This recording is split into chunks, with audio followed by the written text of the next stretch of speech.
and I don't see nothing but bums. You and your whole entire world know that I am the one.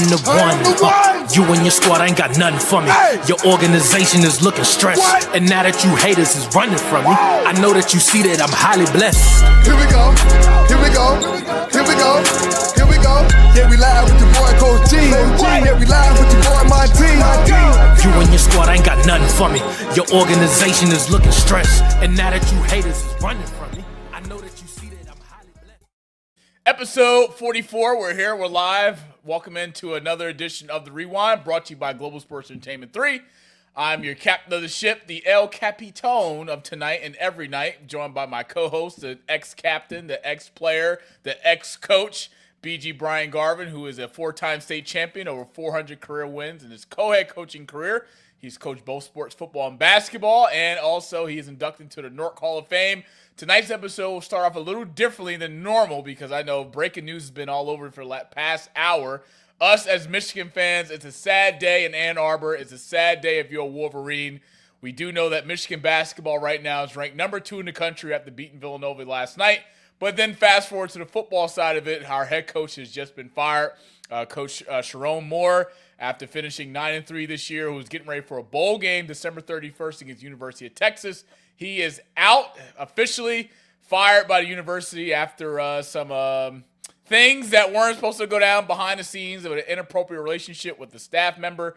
The admin team at Michigan had some credible evidence that was pretty worthy to fire Coach Moore, who's getting paid well over $6 million this year. And another report came out that he is being detained by authorities. Reports showed that he went to the woman's house that he had a inappropriate relationship with and threatened to kill her. Now, not sure how true that is, but we are starting off the Rewind episode 44 off to a fiery hot start. But Bryant, let's just get into some quick details about it. His duties have been relieved, and Michigan is now in search for a new head coach going into next year. Bryce Underwood going into a sophomore year. We do know he's getting paid well over $10 million in his NIL. But give me your initial reaction to the news, Bryant, and reading the details about Coach Moore being relieved of his duties as the head coach of the University of Michigan Wolverines. Well, let's take a look at this, right? This is not the first time that something like this has happened. And we had many conversations about having relations at the workplace. So it's like that situation. I said that when there was a young lady that was on a roof of a person's particular home, when he came home, he was waiting, that type of situation. So that's why I sit here and I laugh about this shit, because it doesn't make any kind of sense. You're giving up $6 million for a piece of ass.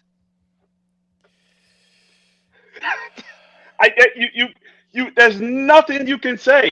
He deserved to get fired. I'm not giving up $6 million.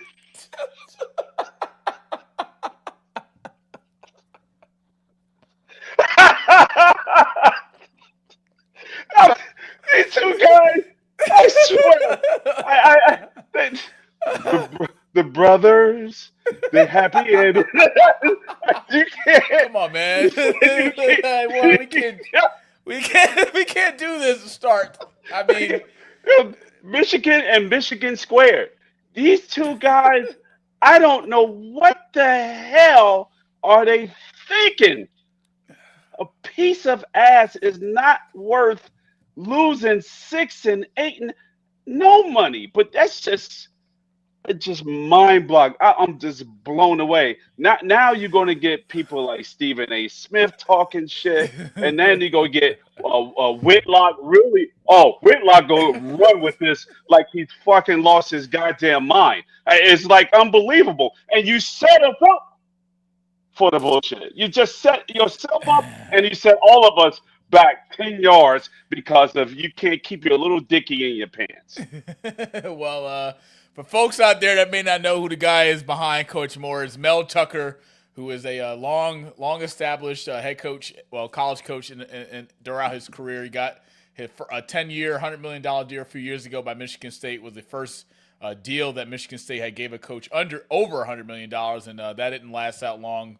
before Coach Tucker got fired for doing something he wasn't supposed to do with another member of the program. And for folks out there that this is my problem, right? Because everyone will cry wolf, but this is why things are where they are in terms of putting black coaches in power play positions, because for these two guys right here, prime example, we put these guys in positions of leadership roles, and they go out and screw it for everybody. And now you see why, when none of these universities, even NFL organizations, they don't give us people of color opportunities, because we got two dodo birds here pictured here who just can't do the right thing. I mean, you're the first black head coach at Michigan, something that's never been done ever as a head football coach. You're in a Power 5. You're in a great place after taking over for Jim Harbaugh, after being part of the program since 2018 when he joined Harbaugh's staff.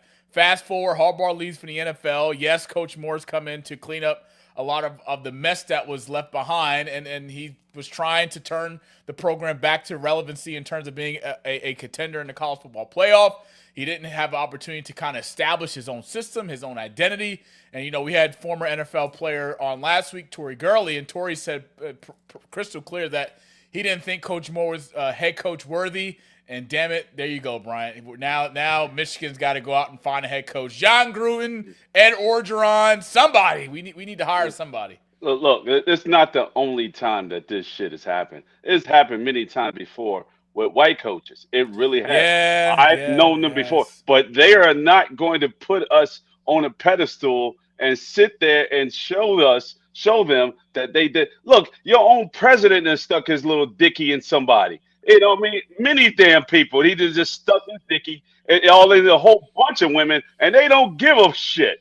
But hey, if we do it, they really care, and they're gonna run with it and make more money, fire us, and bring somebody in and say, yeah, this is what this little Negro did because he did X, Y, and Z. We gotta be sharper than this, man. You can't do this nonsense. You just can't. Let them do it. Let their little dickies fall off.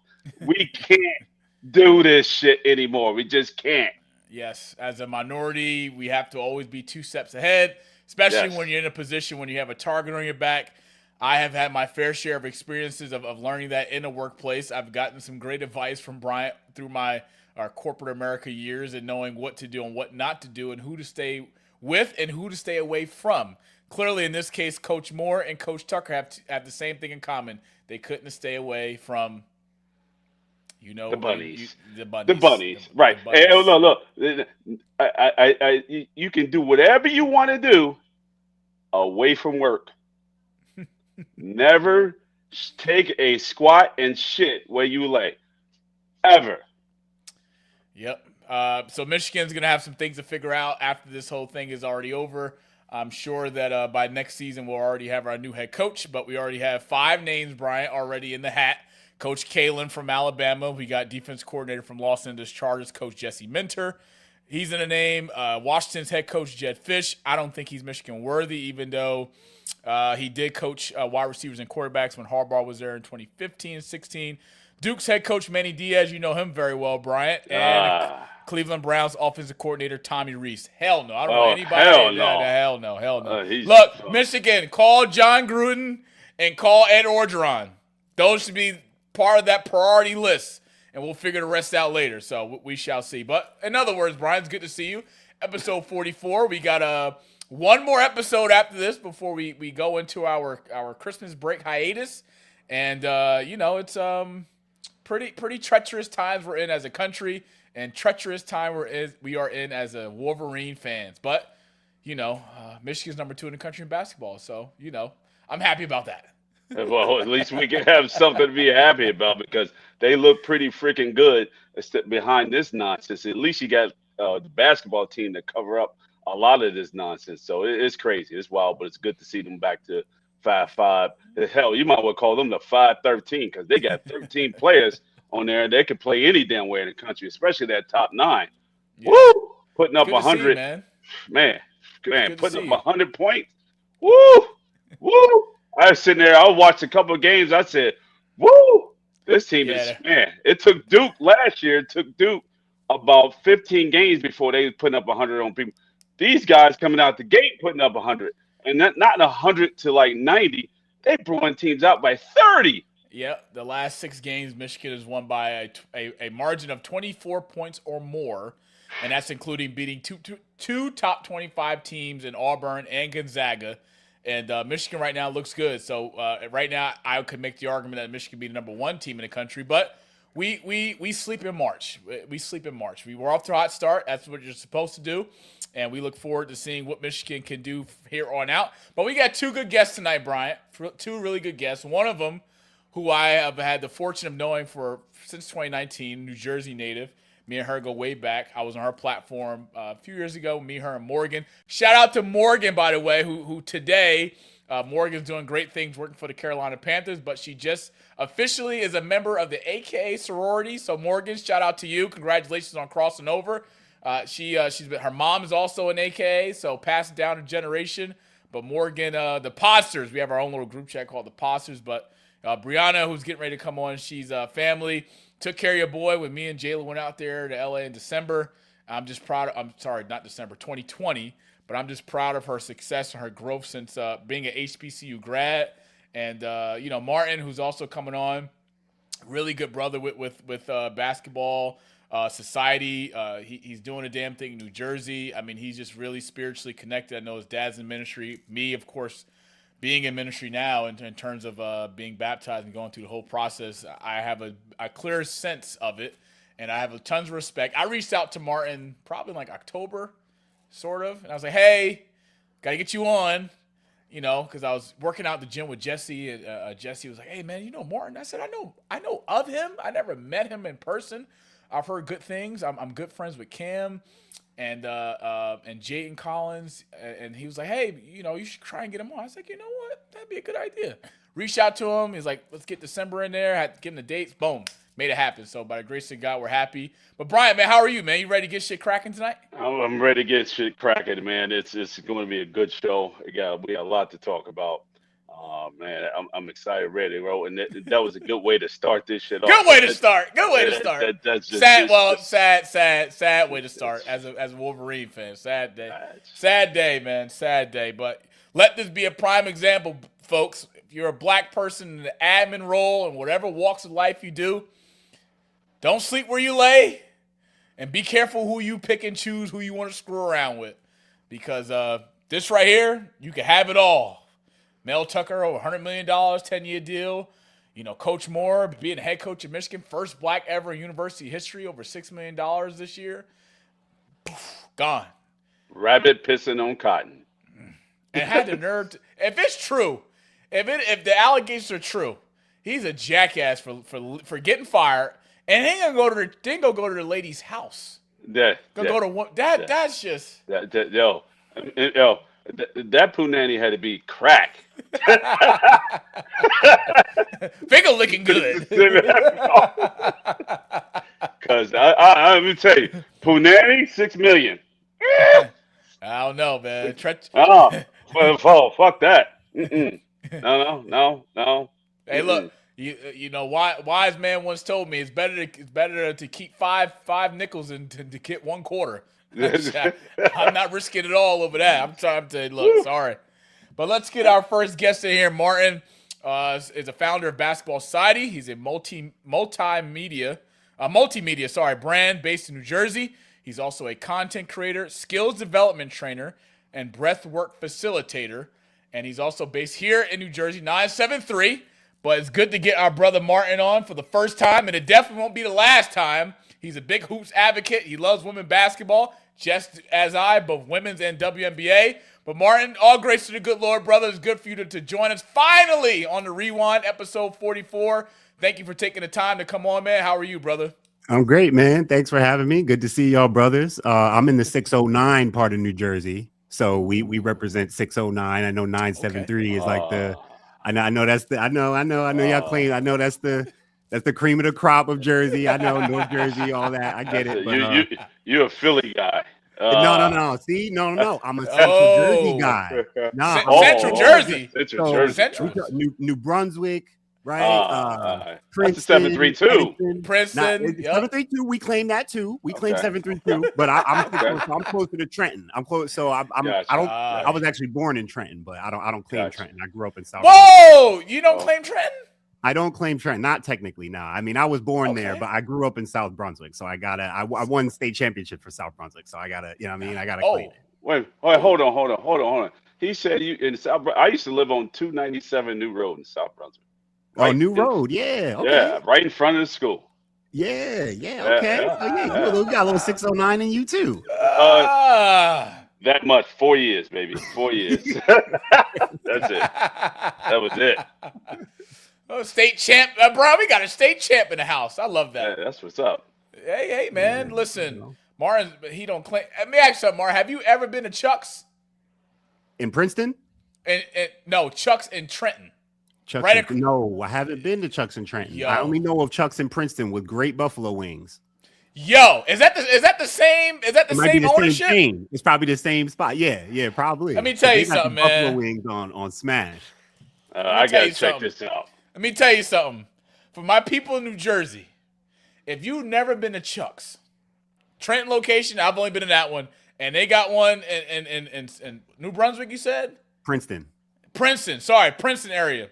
Let me tell you something, Bryant. Shout out to DJ Steele, a.k.a. Dave. Dave put me on Chuck's, one of the, by far, top two wings I ever had in my life. Top two. And the prices ain't cheap. The prices are pretty decent, too. Get your money's worth. Okay. Them Buffalo wings? What? Yeah. Oh, my God. It's like that. It's like that. Yeah, for sure. Shout out to Chuck's. Man. I'm glad it's not Joe's barbecue foot massage. Joe's barbecue foot massage. I can already know where this episode is going tonight, America. Let me just this episode has been brought to you by Global Sports Entertainment 3. Thanks for checking out episode 44. If you haven't, subscribe to our YouTube channel, and we'll see you guys next week. Thanks for joining. See you guys next week.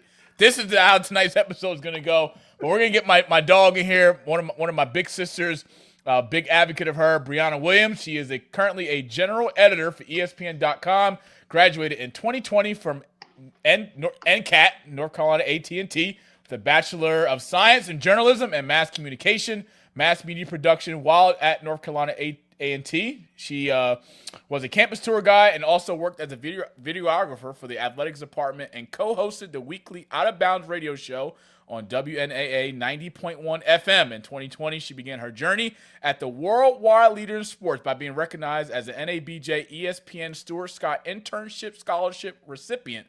After 10 months of interning with ESPN's social media team, Brianna accepted a role with ESPN.com Trending Topics Desk. She's a native of Slicklerville, New Jersey, but she resides in Sunnyside, California. It never rains. Sunny California. It never rains. Bree, what's good? What's good, Bree? Appreciate y'all having me on, Not that you need an introduction, but we're going to give you one anyway. Nah. Shout out 856. While we Jersey's in the house. Yeah, we got Jersey in the house. For real. Hey, Brianna, I gotta ask you this question. Do you know how to crip walk? Do all that? I'm learning. I'm going on year 4 or 5 out here, so it's a progression thing. I gotta teach you. Hey, Brian, Brianna and Jalen went to Compton when we were out there. Really? They went to Compton. And Jalen probably the one that had you going. Nah, I ain't go. No, hell no. No, I know. She said, "Yo, let's go to Compton," because she's just an overachiever. She went to Chicago. She want to go to the hood all the time. Shout out to Kirby. Really but you gotta be in the city to see the city for real. Yeah, she is. She got a hood daddy. That's what it is. I'm from the Chi, so they call us the Chirac. Shy Negro, shy every damn thing. Martin, do you see what I got to deal with every week? This is what I have to deal with every week. I had a few guests that they don't even want to come back because how intimidating Brian is. I'm like, Brian, we're not in a locker room, man. We're on a freaking podcast platform, man. Loosen up. You got to be nice to these people, man. You coming out here guns blazing. Like, God damn. I am nice. Look at the smiles on his face. You got one You setting. You get, got one huh? setting. You on or you off? I respect it. I See? love that. There you go. Yeah, I love that. You know, it's gonna be a great episode. Appreciate Martin and Brianna coming by. Episode 44, brought to you by Global Sports Entertainment 3. But let's get down to business in terms of Bryant. We're breaking down the college football week 15 as we get ready for college football top 12 playoffs beginning on December 19th. We get a quick reaction from the college football playoff top 12 teams officially, Bryant, official final 12 team bracket. And I know you were pretty upset to find out the news that that also was not Notre Dame not being in, but you were pretty pissed off that JMU was a number 12 seed in the college football playoff. It's on social media. It's everybody's saying that it's just absolutely dumb. You go from being 24 to 12 in a blink of a damn eye, and I've watched Tulane play because they're in Temple Conference, and Tulane, was competing with Temple a little bit, but they kind of blew Temple out later on. Tulane is not Bama. That's just like night and day. Tulane will get their ass kicked. JMU is going to get obliterated. It just those two teams need to be with the FCS schools. It's just get them the hell out of there. Put Notre Dame back in there. You can keep Bama little sorry ass in there, but anybody but those two. Take Bama out too. Anybody but those two. Take Bama out because they lost 3. Put BYU in there. Put Vanderbilt in there. Yep. Put Notre Yep. Dame back in. Take I'm those cool with 3 that. out. Put those 3 in, and let's watch some good ass football. Now you have me waste a fucking day. I'm sorry, my language. I'm sorry. I'm sorry. I get excited. I'm a coach, Clearly. and you got me wasting a day. I'm not going to even watch that garbage. Nobody's going to watch it. So I agree. I think the committee got this wrong all along, and especially with Vanderbilt not being in. I thought Vanderbilt was a top 4 team in the SEC. Their resume was pretty good this year, and the fact that they let JMU in, I don't understand that. Like in terms of just comparing resumes, and then Tulane over BYU. I don't know. I'm disappointed, but let's get your reaction, and along as everyone else's reaction from Notre Dame and multiple other teams dropping out of bowl games. We know Michigan is set to play Texas. Of course, we won't be with Coach Moore as our head coach for that game. But Notre Dame and a few other schools backing out, Rutgers being one of them. I know Temple got an invitation, but they pretty much respectfully declined. But, Brian, is this a new era we in? Brianna, you can chime in after this, but this is a new era we in terms of college football. If we don't get in the college football playoff, we don't get an invitation to the table, we're just going to decline bowl games. We're going to get ready for next year. So are you surprised by Notre Dame dropping out, or what do you see to follow from this in years to move forward?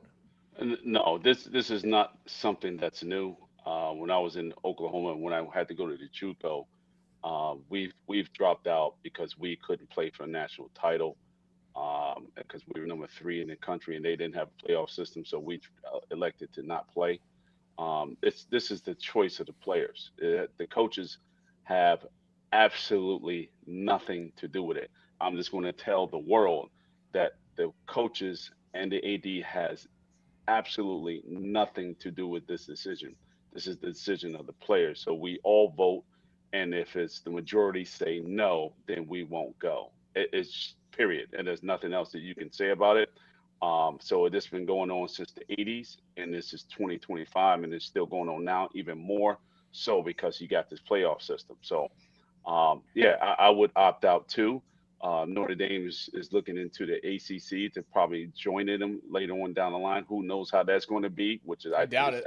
I doubt it. I wouldn't give up $100 million to get 10. That's just a bad crap game. But at the end of the day, I would drop out too because that's a sign of disrespect for Notre Dame. Yeah, they lost a couple of games, but where those guys, the commissioners, went wrong is the fact they allowed a 3-loss team into the playoffs versus a 1-loss. At the worst case scenario, you have BYU in there. They're a 1-loss team. You got a 3-loss team in there. Let them see if they're good enough to compete. You got to give them that opportunity. Bree, what's your reaction to this? Because I know the committee got it all wrong, but Notre Dame, I think what they did was on a pretty much of a petty level. You know, being that dog that when you don't get your way or don't get your treat, you want to go cry wolf and let everybody feel sorry for you. So, what's your reaction to Notre Dame backing out of a college football playoff? I'm sorry, backing out of a bowl game. Sorry. I think I think the committee has an impossible job, and I think it's a mess. 136 FBS teams playing 12 games for one championship. It's always going to be somebody that got left off the list or somebody who got snubbed or something. So that's one part of it. The bowl game aspect of it, I don't necessarily agree. I don't agree with, seniors not knowing that their last game was their last game.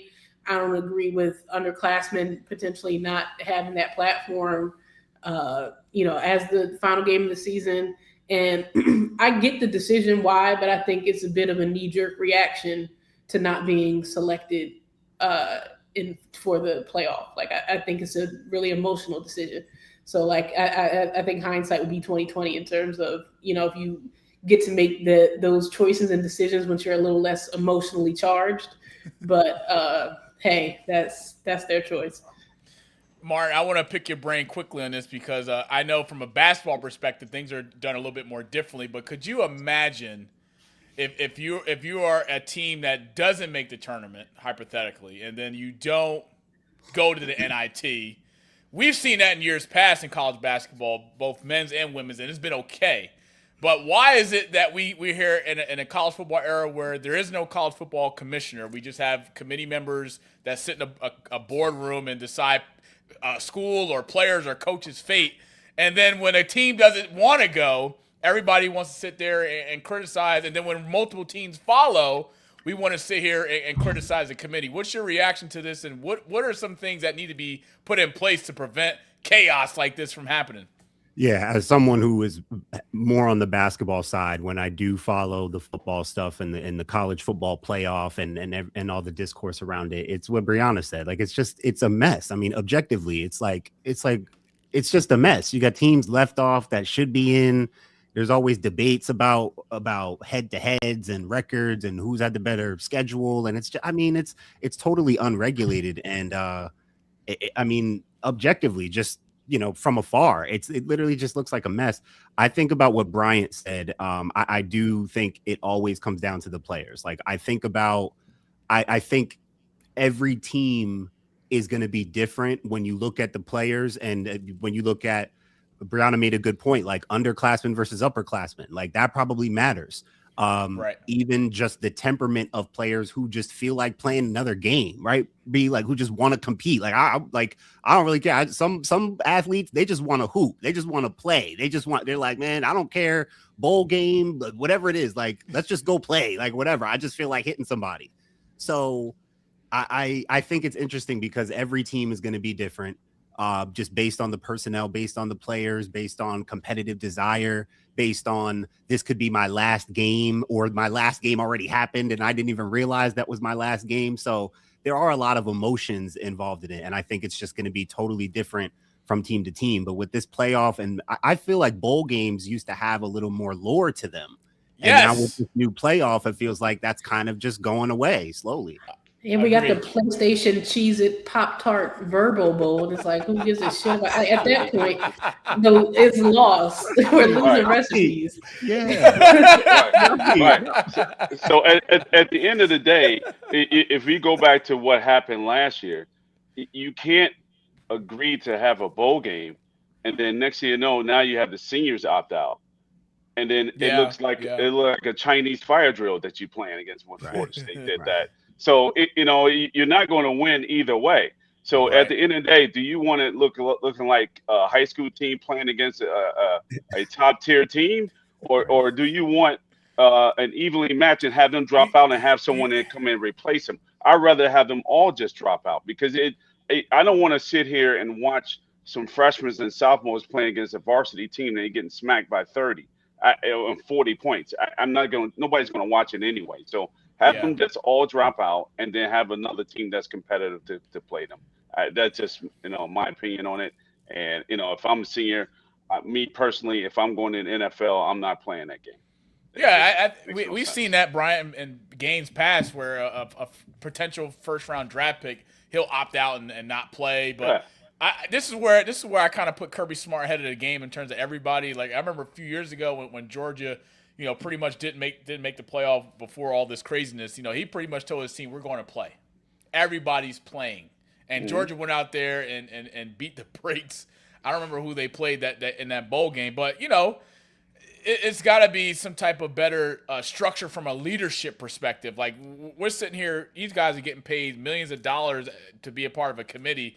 They got to put regulations in place to prevent things like this from happening because the players hurt, but more importantly, those TV ratings, that's going to hurt those companies' pockets. I mean, who's going to go watch Michigan and Texas when is Arch Manning going to play? Is Bryce Underwood going to play? I mean, it's a Cheez-It Bowl, I believe. I don't know what bowl it is in December 31st, but it's like, I got better things to do on December 31st, bring in the new year, than go watch a third-string quarterback go up against, a bunch of redshirt freshmen or whatever, and a game that's meaningless, and just to win, a few extra dollars for the university. So it's something that's got to be done. But, Saban, your boy Saban Bryant's petitioning himself to be next college football commissioner. And a commissioner that was cheating on the rules. That's getting ready to make the rules, but yet you was cheating on the rules. That sounds about right. Sounds about right. That sounds perfect. So that's the guy that know the rules, how to cheat on the rules to make him the commissioner to do more cheating type rules. Yeah. Problem solved. Let me clean up the mess that I created. No problem. Let's talk about a mess that couldn't be cleaned up, and that's the Ohio State Buckeyes losing the Big Ten championship against Bryant's former coach, Coach Cignetti, 13-10. Indiana Hoosiers, their first Big Ten title since 1967. It also was their first win over Ohio State since October 8th, 1988. Me and Brianna wasn't even born then. But Brian, give me your recap from Coach Cignetti's win over Ryan Day's Buckeyes, 13-10 Big Ten titles going back to Indiana. I just want to say congratulations to Coach Sig, even though I know he's a weird guy. I played underneath him, and I actually, as a student assistant, when I first started my career in 1992, had to go back that far, coaching with him during that time and get my career jump started. He was an interesting character at that time. So I know him on both sides, and, he works hard. He really do. Everybody thinks that his philosophies and everything came from underneath Coach Saban. I tell him no, he was always been that way. It's just as he progressed, he learned a few things from everybody. So it's just not one person, and everybody keeps sucking off on Saban. No, it's a lot of coaches that have coached from over the years before he got there. So he just can't give one guy credit. He did a phenomenal job the past 2 years, and he's always done a phenomenal job here at IUP, and when he was at JMU, he did a phenomenal job. And basically, he steer-fronted to get JMU into the FBS or the FCS or wherever the ones they were in leading up for the D1AA. He basically had that team jumpstart themselves to being a D1 only football team. So he's done some remarkable things, and my hat goes off to him. How far do you think Indiana could go? I mean, beating Ohio State is pretty big, but a lot of Ohio State fans, our producer Chris, by the way, thinks that this loss for Ohio State will give them the juice that they desperately need to win another national championship. Do you see Indiana going far in the college football playoff, or do you see them going out in the second round? Chris, let's get the bracket back up if we can. I see them. I don't see Ohio State. Neither do I see Indiana in the finals. I think that ship has sailed. I think it's pretty much gone. I think Oregon and Georgia is going to be in the finals. I think two teams from two different conferences is going to be there, not the Big Ten all over again. Nobody wants to see it. Nobody wants to see Indiana and Ohio State again. But Oregon, I would love to see Oregon and Georgia go at it. I think that's what the public wants. Let's see what Vegas want, because those guys kind of dictate the pace anyway. That's what you always ask me. And why do I always pick 3 points? Because Vegas usually pick 1, 2, or 3.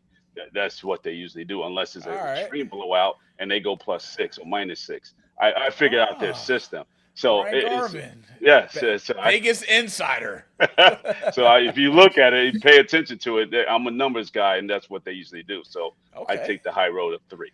Bree, do you agree with Bryant? Indiana's got a shot, or Indiana's going home in the quarterfinals? Indiana's going home. I mean, it's been fun. It's been fun to watch and see, especially coming off. It's just been fun to see Indiana do what they do, and fun to see the Fernando Mendoza's post-game interviews. Hilarious. Yes. But I agree that it's Georgia for sure.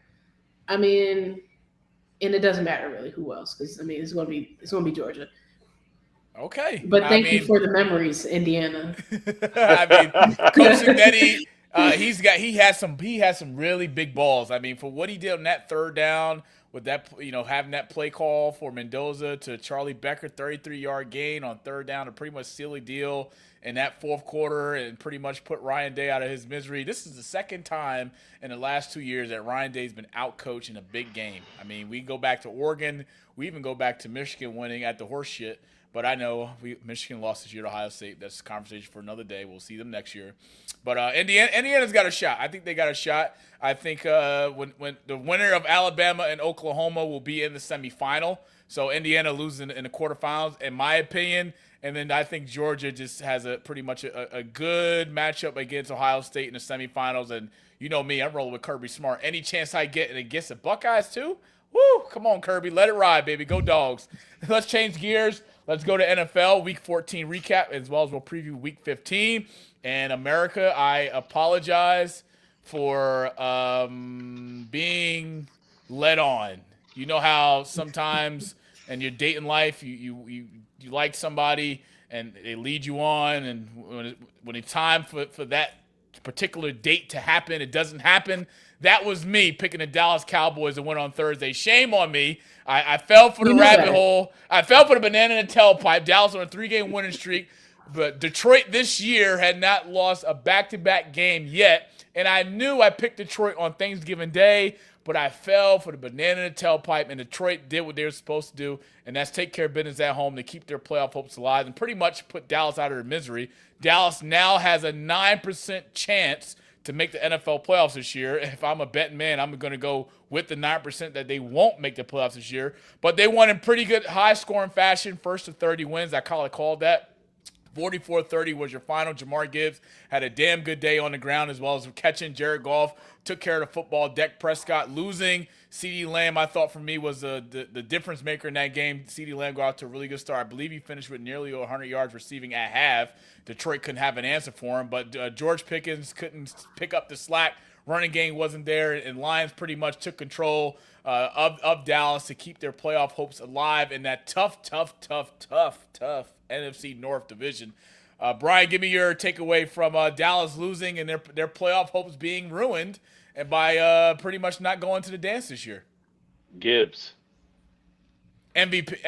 Well, by himself. Not yet. By himself. He just destroyed them by himself. There's nothing else you can say. The kid can play. Now, I had a conversation with someone on social media, because I'm retired, so I can talk shit on social media all the time, and I usually do. But they should hire me as a person that starts shit. It's just what I do. But I was talking to a guy, and the guy had the nerve to sit there and say that Gibbs is better than Barry Sanders. I said, you've lost your fucking mind. Whoa. Well, Jamar Gibbs is breaking a lot of Barry Sanders records for Detroit. That I will say. Let's be real. I'm not saying that. So what was your response? What was your reply? What did I just say? He lost I don't know. Fucking mind. But that's okay. Look, it's like this. I'm like, my guy, what game are you watching? When Barry Sanders was playing, he was playing by himself. It was like 21 players and him. The old offense couldn't keep up with him. So you're telling me that now Gibbs with an offensive line, they got a pretty good quarterback, they got some decent receivers, they got a good, decent, solid defense.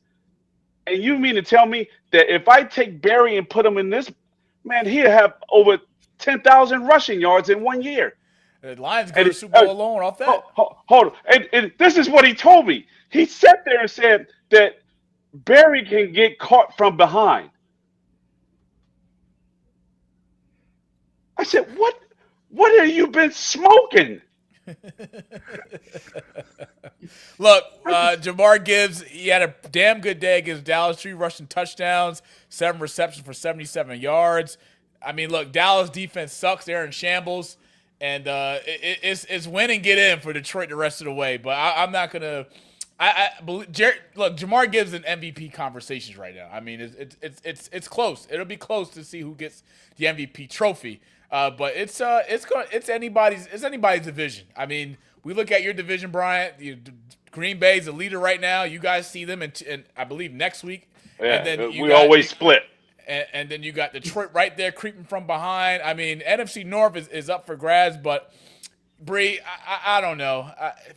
That's why it's social media. You got these keyboard gangsters that put out this rabbit stuff, and it's like that doesn't make any sense. I mean, Jamar Gibbs is still in the prime of his career. I mean, Barry Sanders, yes, he hasn't had a winning season in terms of getting Detroit to what Detroit is getting to now in terms of playoff success and winning divisions and stuff like that. But I just think that's disrespectful. That's just disrespectful to the greats. Very disrespectful to the greats. I don't know what to call it. But speaking of greats, we had Dion Sanders at the game this past Sunday for the Cleveland Browns as they took on the Tennessee Titans. Tennessee Titans came in at 1-11. They got their second win of the year on the road. 31-29 was your final. Mar, I want to get your perspective from this. I know you're a basketball guy, but you know greatness when you see it. And we know Shador has been getting pretty much played with politically in terms of Kevin Stefanski in the front office from the Cleveland Browns.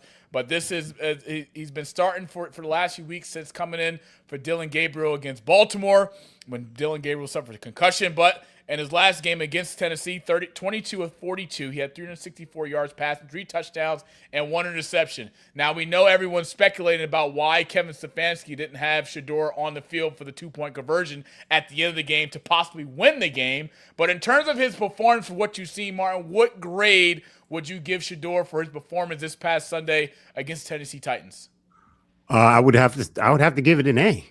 I have to give it an A, and I'm no football analyst. I don't know the game like I know the basketball game, but I mean, I just find this fascinating how this dude is playing exactly how he expected to play, and I just find it fascinating how, for one, first of all, he was like leading the league in jersey sales before he even got out there. So let's just call it what it is. Like, he was already, like, relevance-wise, he already comes with his own relevance. He's making the Cleveland Browns more relevant. That's a win in itself, coach. Like, if you're management, you got to sell tickets. You need relevance. Relevance is a big part of the game. I don't know how you're not putting all your chips into this kid's deck right now. Like, I'm counting the days. I'm like, the better he plays, the worse Stefanski looks. And I'm just like, dude. I give him an A, also because of all the stuff that's been against him, and because he's been, like, lately it feels like he's playing this thing perfectly. He's saying the right stuff. He's not giving them no ammo. He's keeping it real political in the press conference and post game, keeping it real humble, no, I'm not saying that. Y'all not gonna get me on the 2-point conversion. I'm not gonna say nothing about my coach. Like, he's playing the game. Like, actually getting to play, and then he's able to play the game off the field. Like, he's not saying, yeah, look at me, I'm cooking y'all now. Y'all should have been playing me. He's not coming with a bitter approach. He's still keeping it humble. So all things considered, he's making it really hard on Kevin Stefanski right now. Yeah. And based on all the stuff that's been against him and people trying to say he can't play or he won't play well or whatever, he's not who he thinks he is. He's coming out. I don't care that they lost the game, coach. They get, like, I see Cleveland Browns people like, well, we lost the game. Y'all always lose. Y'all always lose. That's like, true. Don't put it on him to be like, don't don't give him that much credit to be like, well, if he's that good, he should win every game. Nah, that ain't even realistic. Watch how he plays if he gives you a chance to win, right, coach? Like, he's giving you relevance. He's giving you swag. He's giving you a chance to win. These are things that are not synonymous with the Cleveland Browns at all. Nope.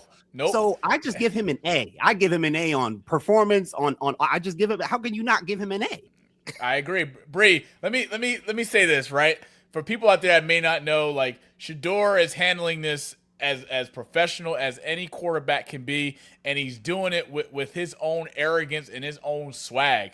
I mean, the fact that this is the first game that Cleveland pretty much had Dion in the suite taken care of is like one insane. And then secondly, after the game, you know, we see the Cleveland Browns owner asking Dion and Shador, well, is there anything that we can do? Yeah, you guys should have started his ass from week one. That's what you should have done. But you got Kevin Stefanski and the politics behind it that's stirring all this stuff up. He's in a bad spot. And then to come out here and say, well, Shador is going to be named a starter for the remainder of the year. You could have did that 3 weeks ago, and we wouldn't have to worry about all this media frenzy of it. Well, we don't know if Shador is going to be the star next week. You know, Dylan Gabriel's in clear concussion protocol. It's like, listen, Shador earned the right. He should have been at this quarterback position since week one.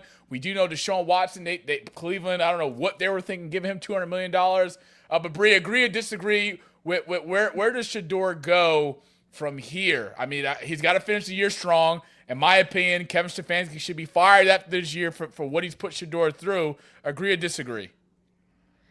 My goodness, the Browns are going to Brown. Like, this is just the most Cleveland way of all time to handle this thing. And Shador is like, what, the fifth quarterback that they have on payroll, and he's like making the least, and he's the best, but still some way the Browns are going to mess this up. So absolutely agree with the A grade. He's doing the best with what he's got. Even being taken out on that 2-point conversion, the biggest play of the game, makes no sense. Unfortunately, I don't think Stefanski's going anywhere just because it's Cleveland. I just don't trust the Browns to ever make the right decision. I hope that some way Shador does. He's already getting the short end here because, I mean, you're being named the starter, and the Browns have like a hell of a final 4-game stretch. Like, they're in no way setting him up for success. But we know that he's gonna continue to deliver, and I look forward to seeing it. Even as a Steelers fan, I'm rooting for Shador. Brian, check this out. Last 4 games for Cleveland: at Chicago, home against the Bears, home against the Steelers, at the Bengals. Ridiculous. Look. I gave him an A- because of Kevin Stefanski. What'd you call him? Stefanski. He's terrible. Stefanski need to be. He shouldn't be a coach for nobody's team. Who in the hell will go to a 2-point conversion like that? Wildcat. And a Wildcat. And hold on. And you put it into a rookie's hand that never throws the ball. Try to do a jet sweep. Wildcat. That never throws the ball. Can we ask the chat or the public, has the Browns ever ran that play this year? Did they practice that in the game plan for this game? Throwing to another rookie. But you know why they couldn't have Shador on the field the last play of the game. You know why. I mean, Kevin Stefanski's going to do whatever it takes to make sure. Say it right. Stefanski. Kevin Stefanski is going to do everything in his power to make sure that, you know, he's trying to control his narrative best way he can. The devil working. He is working. But grace of God, Shador's covered. He's covered all in God's grace, because everything Stefanski's trying to do, Shador is just like. Do you think he just doesn't? Do you think he doesn't like Shador's game? I mean, clearly they're like their lifestyles and clearly they don't align in that. But like, just football. Do you think he just isn't a fan of his game? Like, do you think he just doesn't like him as his whole, like, I mean, what is it? Like, do you think he? I'll let Bryant tell Martin. I can tell it, but you tell a little better from a coach's perspective. Tell Martin the reason why the things in Cleveland are the way they are. Man, this stuff here, Cleveland has been like this historically, but at the end of the day, it's that coaching network. When you have agents and you have coaches and shit that happened back in 1975, these motherfuckers don't forget. Gotcha. Yeah. So if your kids, I'm gonna get you with your kids, and it's gonna pass all the way down the line, and they're gonna say, "Yeah, I got you." From agents to coaches, that network is huge. And let me tell you something. You know, and I know Bree worked for ESPN. There's a lot going on up in there too. ESPN is. And they involved in this nonsense too. I know you are. It's all a big circle. But it's not. It goes beyond that. This happened in just basic day life, man. I'm a coach, and he knows basketball very well. And I've been coaching basketball for 26 years, and I coach football for 30, both at the same time, off and on, blah blah blah blah. And I have a tough time getting a job. I won over 20-something titles, high school, college, won all these games, all that stuff. I can't get a job. And you want to know why? Not because I don't know what I'm doing, because I do it too well. And also that you don't have Jimmy Sexton as your agent. Well, if I had Jimmy Sexton, I'd have a job. Yeah. Well, fun fact about that, Martin, just to give you a deeper dose of why. Kevin Stefanski is represented by Jimmy Sexton. Jimmy Sexton's the lead agent for CAA. Very well connected, powerful man. Controls, or I can't say control. He represents a lot of the 13 of the 14 top college football coaches in the country right now, and he's responsible for getting all of them new deals. Now, if you pay attention closely, all the coaches got new deals, big deals this year. And then flip side to it, Oregon's coach Dan Lanning, who played Colorado last year when Shador was in Colorado, and it was a big media frenzy. And then they had their harsh words at the press conference. Dan Lanning said, "I was only using Dion's words as motivation for the team." Dion said that's full of shit. And then fast forward now, Shador is in Cleveland. Dan Lanning is represented by who? Jimmy Sexton. Kevin Stefanski agent is who? Jimmy Sexton. And then if we want to even go deeper than that, I mean, if you remember when Dion played baseball for the Atlanta Braves in the 90s, I mean, Tim McCarver was at the time the manager for the Atlanta Braves. He is cousin-in-law with Kevin Stefanski, the head coach of the Cleveland Browns. So this goes back very, very, very, very, very, very deep. And the politics of it as may be, but I texted Bryant when Dylan Gabriel went down against Baltimore. I said, look at God, them tables turn. Because now Kevin Stefanski, he's got no choice but to play Shador Sanders. Stefanski. And Stefanski. And at the time, Shador didn't have. Can you believe this? Can you believe at that particular time, Shador was the number 2 quarterback on the depth chart, but got 0 first-team reps in practice. 0. Wow. That's like your second unit. They're 3-on-2, 2-on-1, or whatever on the basketball court. They ain't not getting reps on the court against first team. It's starting 5. Yeah. So all this is planned. All this is just Kevin working to just belittle and just affect Shador's integrity. But Shador's handling that like the true black king he is. I mean, but he's got a tough 4 games, man. I'm be honest, but I do expect him to light up Chicago's defense. He might throw for another 300 yards. Watch yourself. He might throw for another 300 yards. Let's change gears to something that really pissed me off when we talk about quarterbacks. That's Jaden Daniels and the Washington Commanders. This past week, it was reported that he would start after being out the previous 3 weeks with a dislocated elbow. Then they named him the starter in a meaningless game against the Minnesota Vikings. Washington Commanders have 3 wins coming to this game. Minnesota just as trash as the Commanders. And then on top of that, guess what? Jaden Daniels gets injured. His what? Elbow again, re-aggravates the injury, and now he's done for the year. I said this last week or 2 weeks ago here. I said if I'm the Commanders, protect your investment, shut them down for the year, and let's get ready for next season. Dan Quinn is not going anywhere, and the Commanders have more to lose than more to win at this point in the particular season. And then they go out there and put him out on the field against the Vikings, and the guy re-injures himself again. Who makes these decisions in these front offices, Bryant, to put your star quarterback, who had a great campaign last year, brought the Commanders to the playoffs? Commanders have a bright future ahead of them. Besides, please don't name the new stadium after President Trump. Don't do it. But then to have him put him out there and re-injure himself, Brianna, I mean, like, how stupid can you be? The doctors and the trainers, they give the nod. They give the coaches the nod, and they play the guys. It's the doctors and the trainers. How do I know? Because I dislocated my elbow in the Howard game. Not that picture's not back there, but it's upstairs.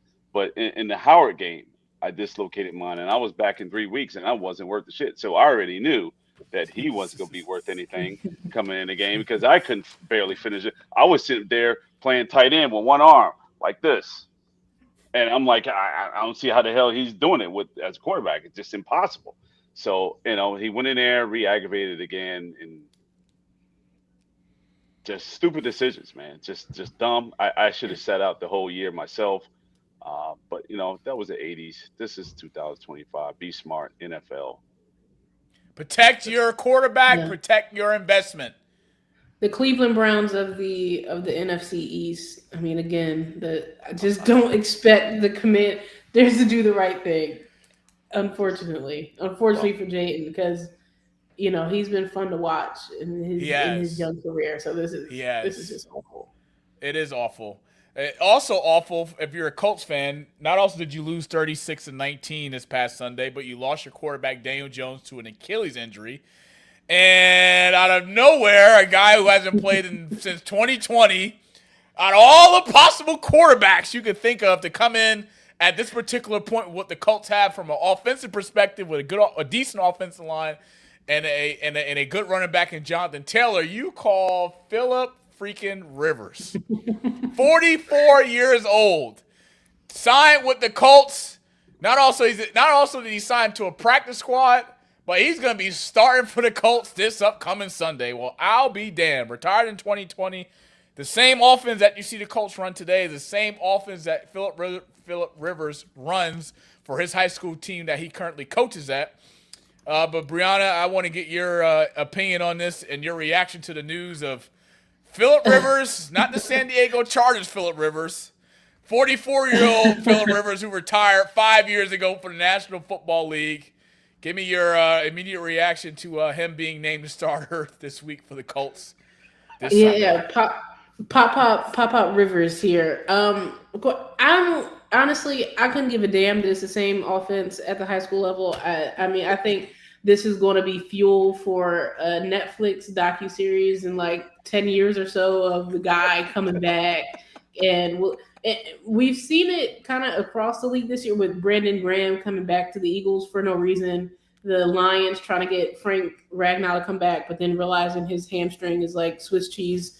So I think this will just be purely entertainment purposes. I think the Colts can maybe win like 1 to 2 of their last couple games, and that's off the legs of Jonathan Taylor.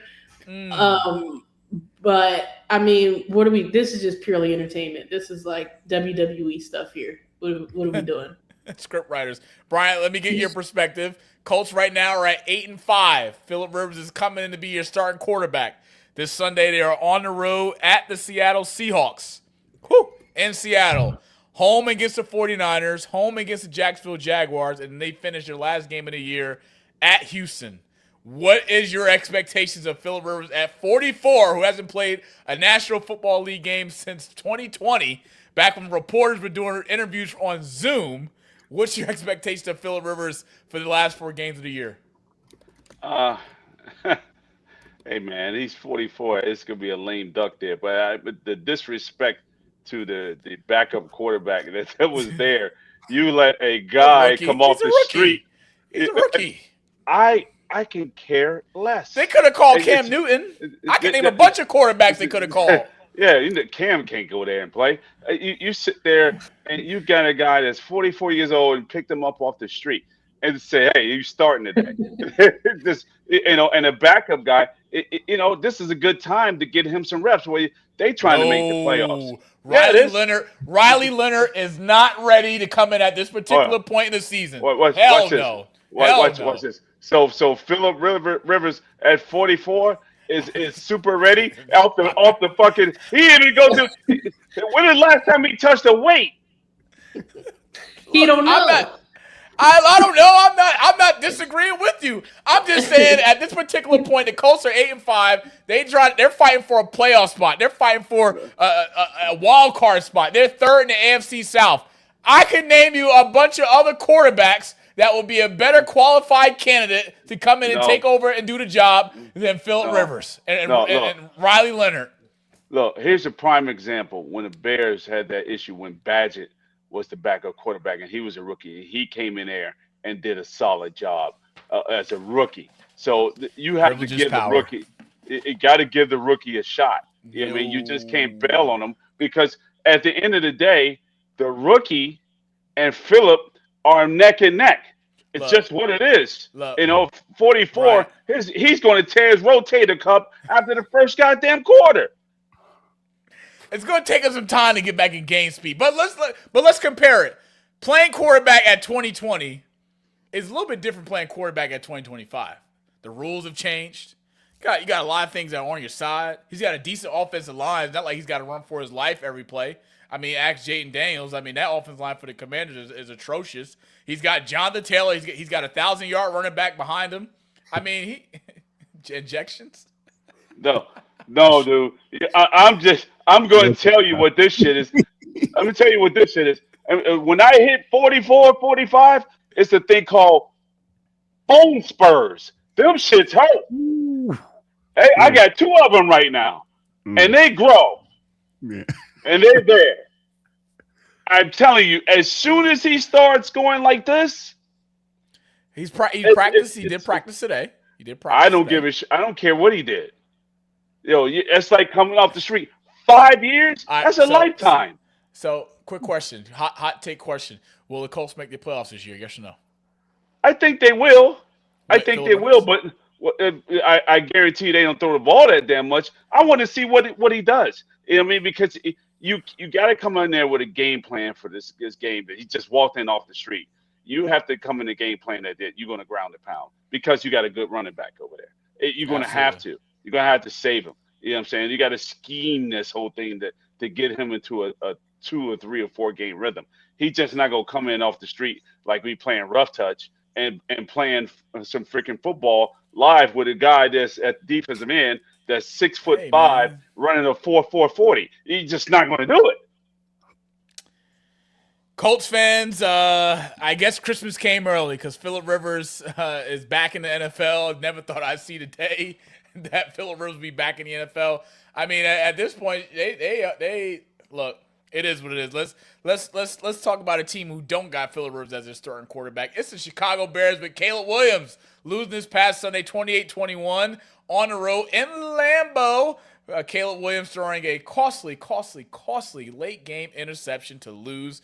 Brian, I know you got the Packers next week after this week. Give me your takeaway from the Bears losing first place of the division. And where do you see the Bears after this loss? I think we playing against Cleveland this week. Yes, you are. We're going to win this game. You're going to lose.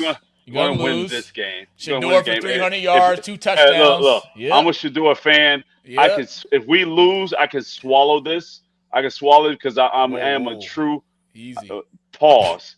But easy. Pause.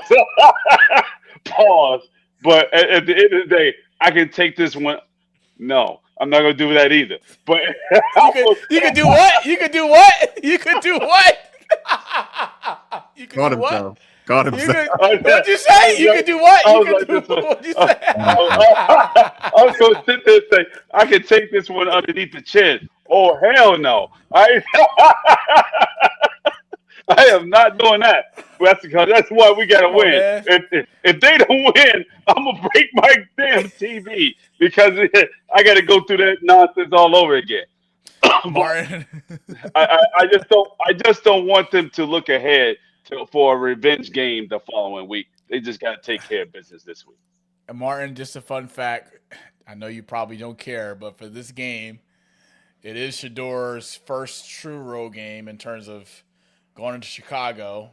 And when Chicago is good, that's a tough place to play and a tough place to win.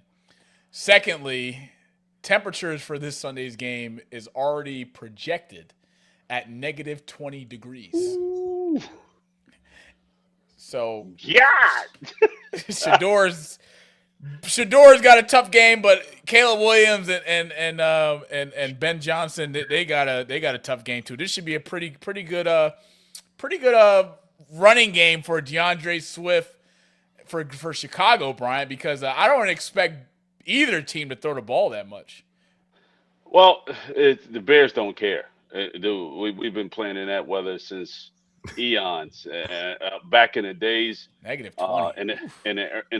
What is it? In the late 80s, 90s, or even the 70s, it was negative 20 in November. So when we used to play in the playoffs, it used to be freezing by the time playoff time. So that's something that this ain't new. For the Browns, it's kind of not new either. So I think it's a 50-50 ball game, but I think the Bears come out on top. Yep, Bears come on top. I lied. Give me Shado on the road. Kevin Stefanski, actually, never mind. He's going to do whatever it takes to ruin this. And negative 20-degree weather. They ain't even going to – Stefanski. I like that one better. He's not even going to coach this game. He's going to be so worried about getting back to the bus, getting back to the plane. He's going to do whatever it takes to tank. But I just want to give a quick highlight to the Houston Texans, who are currently on a 5-game win streak, and is a team that is responsible for ending the Kansas City Chiefs season this year, not making the playoffs. So for everybody out there that wants to disrespect New England or compare dynasties between the Patriots and the Chiefs or compare Gronkowski to Kelsey, I don't want to hear none of that anymore because it's not even in a debate. But shout out to CJ Stroud, been playing winning football. Shout out to the Houston Texans for playing winning football, winning currently at 8-5 in the AFC South, second in the division. That division is also up for grabs. But like I said, Brian, if you can give CJ Stroud an offensive line, he can go out there and do some damn good things. And they're taking care of the football, and they're winning games. And guess what? They got the terrible Arizona Cardinals this Sunday at home. That'll be another win, 6-game win streak. They're improved to 9-5. And then against the Raiders, that'll be another win. So Houston's got a shot to end the season on a good note. I do know they got a tough game against the Chargers in a few weeks on the road and then finishing at home against the Colts. But I like the Texans and where they're at right now. And shout out to the Houston Texans. I want to give them a quick shout out. Also, we get a Sunday preview brought to you by me, who the Ravens will be having a rematch against the Cincinnati Bengals on the road. We picked a few weeks ago, we had Bengals and Ravens on Thanksgiving night. I picked the Ravens to win at home. Joe Shiesty on his first game back from injury threw over 300-plus yards and a few touchdowns. But the Bengals are home, Brian. Let's get a quick pick from me, you, and Martin. Who do you like? Do you like the Ravens or you like the Bengals? Because the Ravens are in a must-win game if they want to keep their playoff hopes alive. The Bengals have nothing to lose. Ravens have everything to lose. I got to go with the Ravens. They have to win the game. That team is just – I don't think they like their head coach, personally. I really don't think. They're tired of losing, and I think they're kind of tanking and throwing in the towel just to get rid of them. I've never seen a team just turn upside down in a 12-month calendar year like they have. Very disappointing. They're playing bad football. Lamar Jackson's playing bad football. Let's just put it that way. But Martin, give me your quick pick. Who do you like? Ravens on the road into Cincinnati, or do you like Joe Shiesty at home? I think I'm going with Joe Shiesty, man. Something tells me they might want to come out and kind of kick the Ravens while they're down. So that's kind of how I'm feeling about this game. I was leaning towards Ravens because I do think it's a must win. I feel like they're gonna come out as correct as they can, but I think Coach is right. Like, since Cincinnati doesn't have as much to lose, but I was thinking, I'm like, man, maybe that makes them scary. And since it's a rival, it's one of those things where, like, hey, we suck, but like we want y'all to suck with us too. So we're gonna try to beat y'all in this one just to kind of ruin y'all season and put y'all away. Why not, Martin? That's a good pick. You know, it's hard for me, man, because I've been a big advocate. Even when the Ravens they went on their winning streak after the bye, they had won 6 straight. I was like, Ravens are back. Derrick Henry was taking care of the football. Zay Flowers was being effective in the receiving game. Lamar Jackson was just doing what he was supposed to do in that offense. And then I'm just like, man, they kind of disappointed me because I picked them on Thanksgiving Day for Turkey Day, and then Joe Shiesty lit them up on the road. Oh, my God. It's a Thursday night game, too.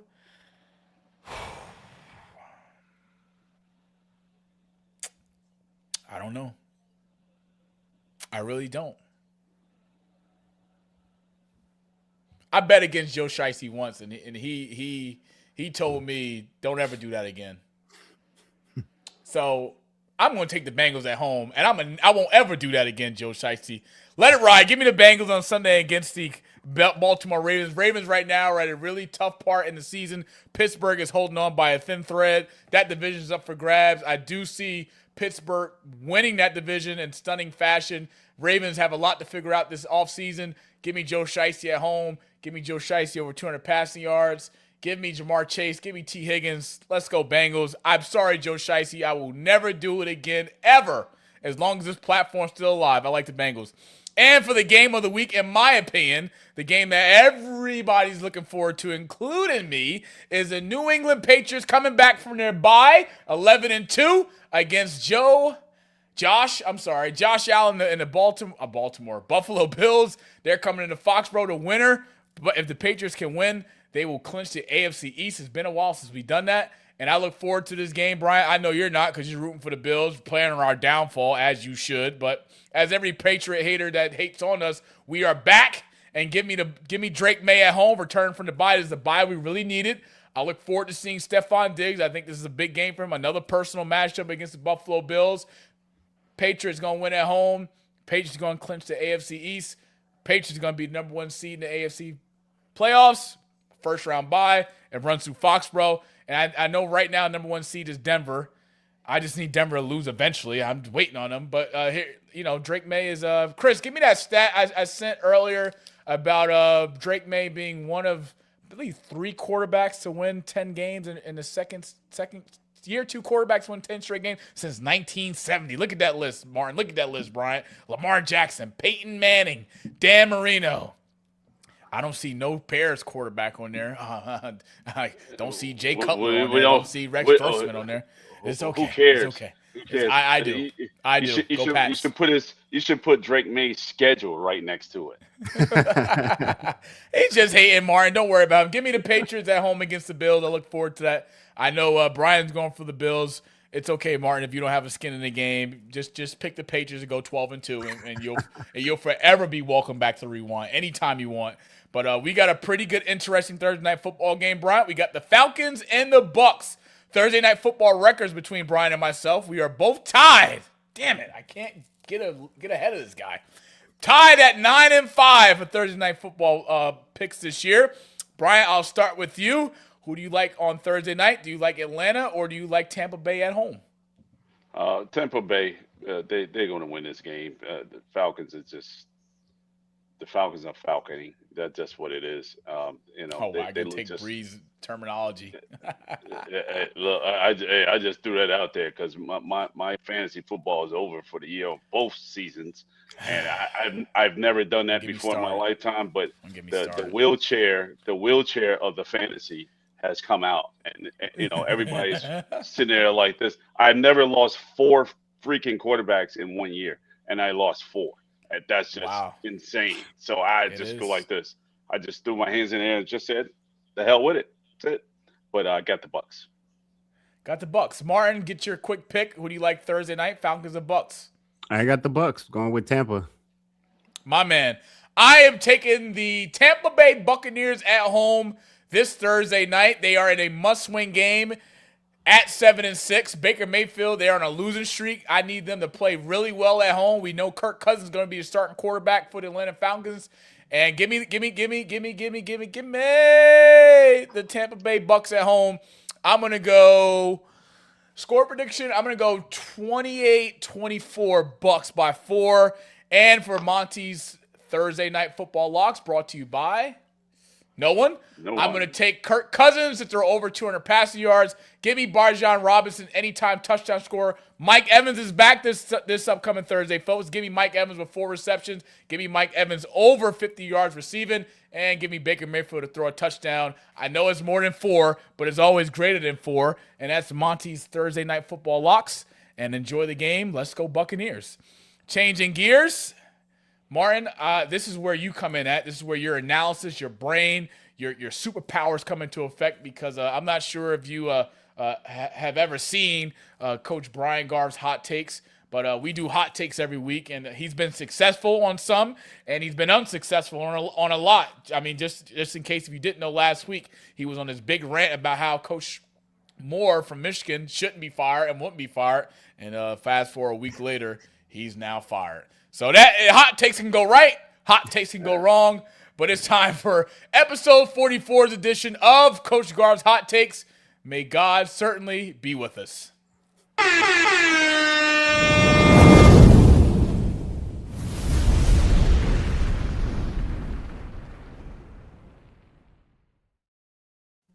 Look, I don't have no control over Coach Moore's little dickie. If I did, then he would be freaking still a coach. But that's on him. I can't control that shit. It's just disappointing. Just disappointing. That's what it is. You know, little dickie is with the sticky, and he's got them all screwed up. So, but getting to this take, what I was talking about, I want to get back to the Bronny James thing, because nobody's doing it. And I'm getting ready to get to it. Let's just say right now. Now, I've waited to this moment, and just say right now, Bronny James is ass. He stinks. He stinks. He just stinks. You know, because look what's getting ready to happen. I have Matt Barnes, and I saw that this morning. Matt Barnes put Bronny James in the same sentence with Shado Sanders.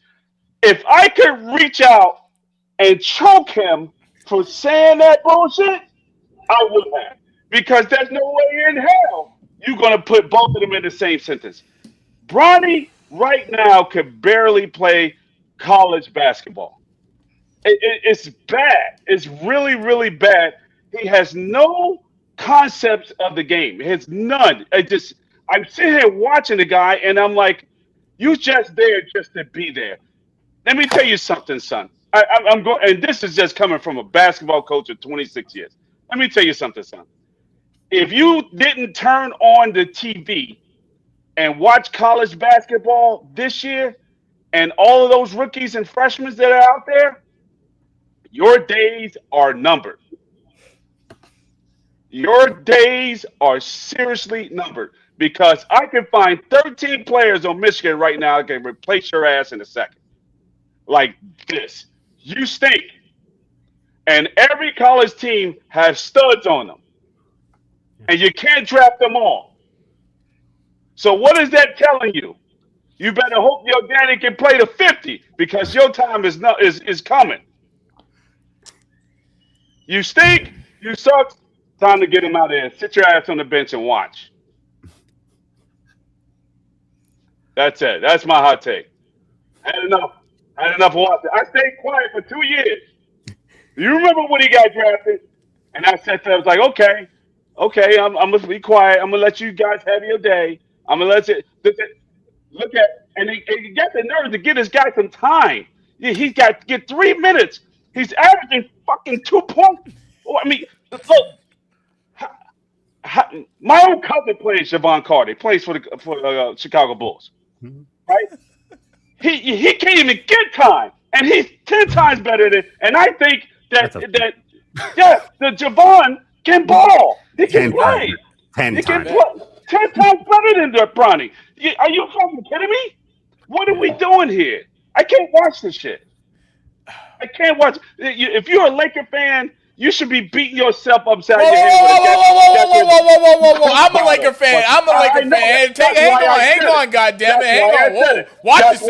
Watch yourself. Whoa. Every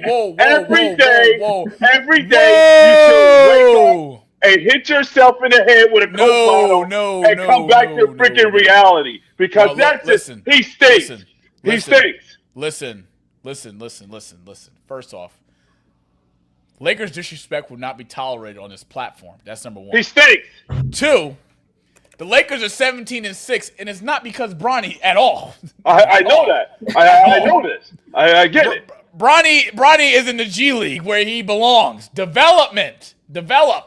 Okay? That's the big word in the locker room on his locker. James, number 9, develop. Martin, you are a basketball junkie. Can you give me your reaction to Coach Garv's hot take?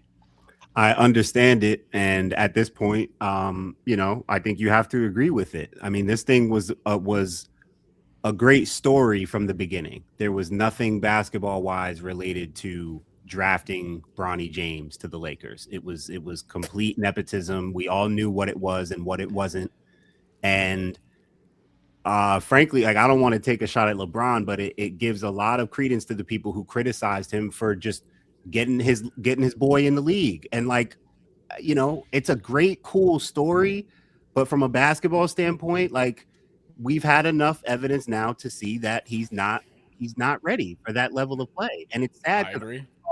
It sucks he had the health, thing happen at USC or whatever, but I thought he could have developed into a pretty nice college player.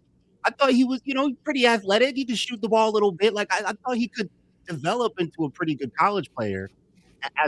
Coach, 6 foot, 6'1" at the most guard. I walked by Bronny in Newark Airport earlier this year. I'm 6'2".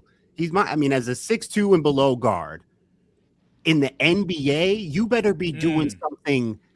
You got to at least have one thing special, not good, not great, special. Like defense, 3-point shooting. I mean, you got to give us one thing that is. So you can't just be a role guy at 6'1". Right? You're not getting spot minutes as a 6'1" guard in the NBA. That's not that. You better have a mean floater or a something. I mean, 94 feet, something.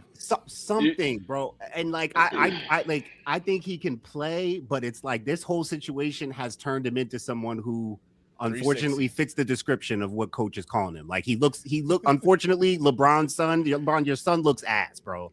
And it's mostly your fault. That's your son. Because he might not be ass, coach. Yeah. He might not be, but now we got you put him out there. So based on you put him in his position. You put him in his position. Right now, your son is ass, bro.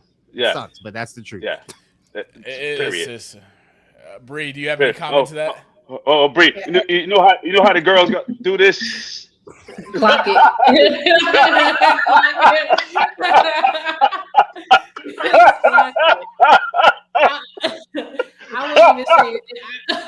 wouldn't even say it's a hot take at this point. This is just a take. Yeah, I mean, we've been talking about ain't nothing about hot about this. Ain't nothing hot. Only thing that's hot is his game. It's trash. Man, look, Burn the I dumpster. wanted to see it. I wanted to see it work. The story was nice. It was nice to follow, but like we all said, keyword is development, and we need to see some more because he has the athleticism. At times, it seems like he has the IQ. The right decisions aren't always made. But he's a young guy. Like there's potential, but it's like this is the Los Angeles Lakers. What are we doing? I saw a play. I think it was last week. Might have been last week. Like, I don't know who the Lakers were playing at home. Brian's got the ball in the right wing. Center comes, set the screen. Instead of Bronny going around the screen to drive right wing to the baseline to the basket to create a play for himself or whatever, this guy comes off the screen and stops his dribble.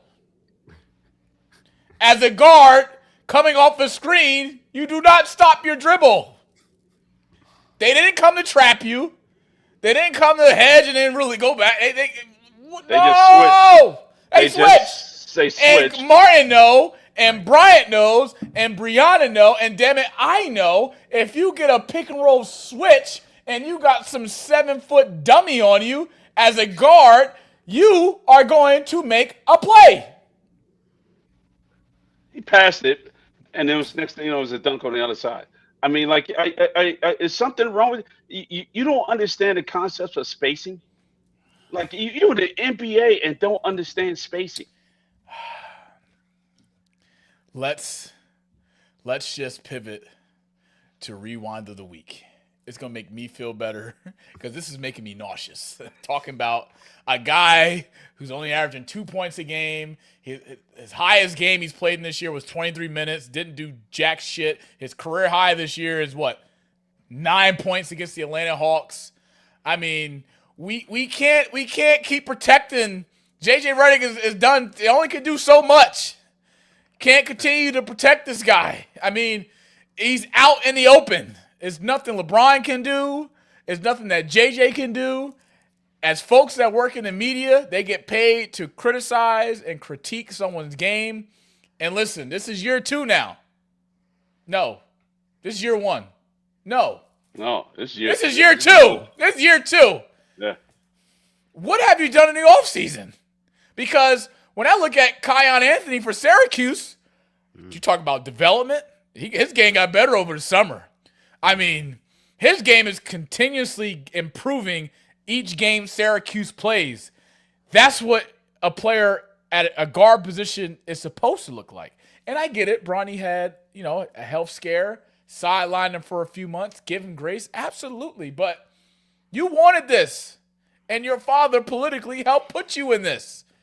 You got 2 options, take it and run with it, or you're going to crash and burn, because I don't know no other NBA team out there right now would say, hey, I think Bronny would be a great addition for our team. Let's go trade him. Let's go trade for him. I know he's highest paid rookie, $6 million guarantee or something like that, $7 million guarantee deal. Wasn't even first rounder.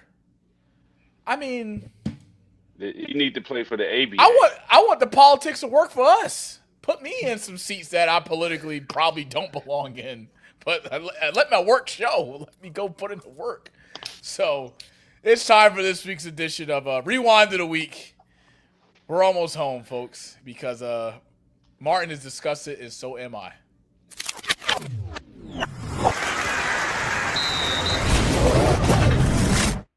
Now, on this week's edition of Rewind of the Week, it's my top 5, baby. My top five. We should probably get that. Chris, I got an idea. When top 5 comes on, we should get top five. We should get that in there to play when it's on. Anyway, it's my top 5 teams through week 14. We're going with the Denver Broncos being another 11-win team joining New England Patriots this year. Sean Payton and Denver is on a high. Bryant's favorite quarterback, Bo Nix, is playing really good football. Denver is still undefeated at home, has not lost a home game this year. That's pretty impeccable. I got my New England Patriots at number 2, and you can't convince me otherwise that they should not be number 2. What they were doing before the bye, winning 10 straight games at 11-2. Right now, second team in the AFC, coming back this Sunday against a really good Buffalo Bills team who we will beat, no problemo. You know what's funny? When we talk about Buffalo, I had the opportunity to drive through Buffalo with Bryant. It ain't nothing in Buffalo. That's such a shit place. I mean, just horrible. I mean, it's really depressing, honestly. I mean, I'm driving through Buffalo, and I see freaking trailer parks on the corner. I'm like, where are we? I mean, that place is trash. Remind me to never go to Buffalo for a Bills game, Patriots game. I don't care what's in Buffalo. Don't send me to Buffalo. I will not go. I'm calling in sick. I ain't gonna make it. I got the flu. Bryant, somebody come get me. Rams at number 3. Why? Because Matthew Stafford and Sean McVay are having a pretty damn good season after bouncing back after losing against a Carolina Panthers team. Those are hiccups. That happens in the National Football League. That happens everywhere. Hiccup games. Rams are really hot right now in the NFC. They're number 1 right now in the division. And the Seahawks right behind them with a pretty good game this upcoming Sunday at home against the Colts. I got them at 4, and I had to get Brian some way, somehow, because he was saying, well, the Bears shouldn't be number 5. I don't think they're top 5 yet. You damn right, Brian, they ain't top 5, but Caleb Williams throwing that interception late in the game. Had DJ Moore right there underneath on the check now. Even had DeAndre Swift running towards out of bounds. This guy throws in the end zone, late throw, didn't put enough juice on it, interception to back in the end zone, and then the guy on top of that throws the interception, starts laughing. Ain't shit funny. Who just threw a game losing interception. So Green Bay's earned the right at being number 5. Martin and Brianna. Bree, I'll start with you. Give me a grade. What do you think about my top 5? The list is flossy. You move some things around, but give me your what would you grade me on my top 5? I think given the records of each team in your top 5 and what we've seen so far, what the numbers say, I have to agree. I have to give you an A. However, I watch football with my eyes and not looking at stats. I don't think I watch my eyes too. I think you're looking at. I think records are playing a real big part in this. I think when we get to the playoffs, No. I don't think the Broncos are real. They're not real. They're not real. That's why it say through week 14. Through week 14. It can change.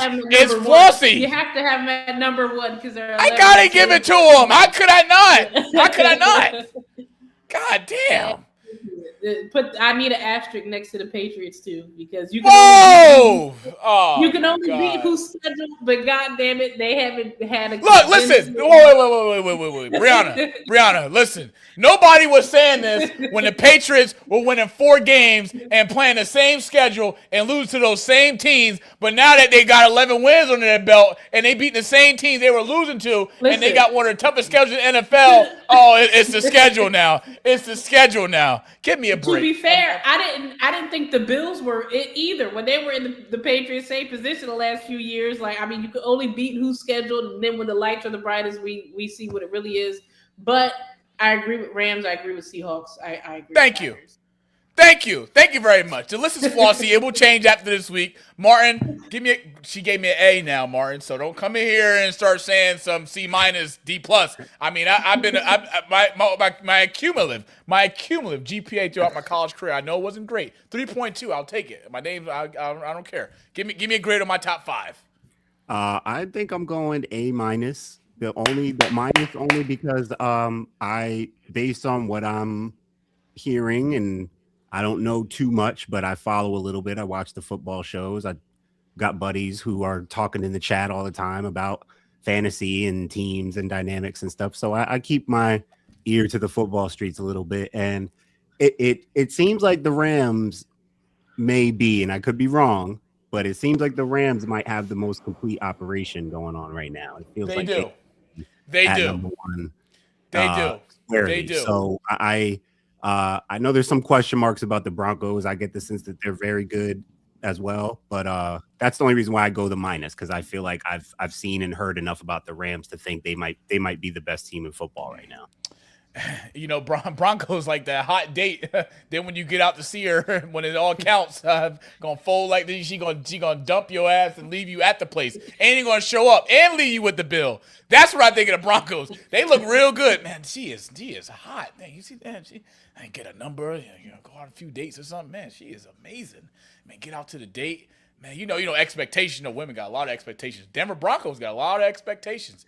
Women, they want to take before they can give. What have you done for me lately? What have you done for me lately? There you go. Bryant, go ahead. I got A and an A-. Come on now. Give me the D. Give me the D+.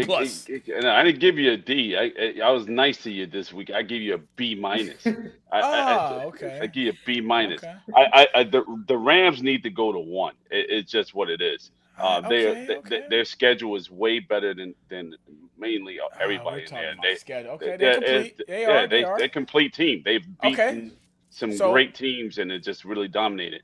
I think that with Denver and the Patriots, it's like a hit or miss. Don't put us in the same sentence with Denver. They kind of don't like do that. with each other. The Patriots haven't been tested. They haven't been tested at all. We have been tested. We have been tested. Beating Buffalo on the road. Beating Tampa Bay on the road. Thank you. Anyway, it's my. All right, so give me your top 5. Give me your top 5. I'm giving it to you. I'm reorganizing, restructuring. If you just shut up a minute. All right, you got L.A., right? You got L.A., and then you have. I would say you're giving the Broncos at 2. Oh, and then. I'm giving Broncos at 2, and then give me Green Bay at 3. I like Green Bay at 3 because defensively, because they just kick y'all ass. No, I know that defensively they're a tough team. So Green Bay, and then I give me the Patriots at 4, and then the Seahawks at 5. I like the Patriots defense, but because they showed me from the last game I watched, and I said, man, they really swarmed to the ball. However, they swarm against nobody. So I want to need to see them play a top tier team. Once I see that, then I. So would you consider Buffalo a top tier team? No. I consider Buffalo being just like Baltimore. They just basically dropped off to not being the team that they used to be. They are. Let's not be too disrespectful. A bit of. Thank you, Brianna. Somebody with some sense. I'm not giving. And it's not the whole team. It's their quarterback. The quarterback hasn't been playing consistently. So, he had great games. He'll throw for 300, and then next game you'll never hear from him. Josh Allen's been suspect. We know that. Yeah, it's just been a struggle with him. But so if he consistently who are his plays, receivers? I mean, he's thrown the tight end. Keon Coleman. He's got a he's got a team. He's got a running back. He's got a team. It's just him. He's just got no receivers. No receivers. Hey man, you got it. Like Martin said, you got to work with what you got. Right, but you can't throw for 300 or 400 yards one week and then throw for 100 something the next week. You got to have something. Somebody had to catch the freaking ball. You know what Brian not telling y'all? The last 6 games the Bears played, they haven't had one receiver over 100 yards receiving. That's what he's not going to tell y'all. No, because I on social media I've been screaming about them running the damn ball. They've been running the ball. What he's not going to tell you is that Ben Johnson, when he got hired by the Bears at his press conference this year, said that he was loving beating Matt LaFleur and the Packers twice a year when he was offensive coordinator for the Detroit Lions. He ain't tell you that. Last time I checked, Matt LaFleur is 1-0 against Ben Johnson as Ben Johnson head coach of Chicago Bears, and he's got them next week on the road in Chicago. It'll be another win, so it'll be a 2-0. Did you see the post-game handshake? Ben Johnson didn't even want to shake his hand. He didn't want to shake his hand. Don't write a check your ass can't cash. My grandma used to tell me all the time. We're going to cash that motherfucker next week. Well, let me ask you this. What color is Caleb Williams' fingernails going to be? Probably pink. His little... Don't get me started with that. You hear when he talk? So you expected a man to come out. He come out, and we had a very good game today. And man, shut the... I want to tell him to shut the fuck. Put some bass in your damn voice. It's time for our last segment of the night. It's Floss with Moss. As long as they win, he don't give a shit what color the nails is. That's it. And when he loses, then I'm coming back to that bass. Floss and Moss.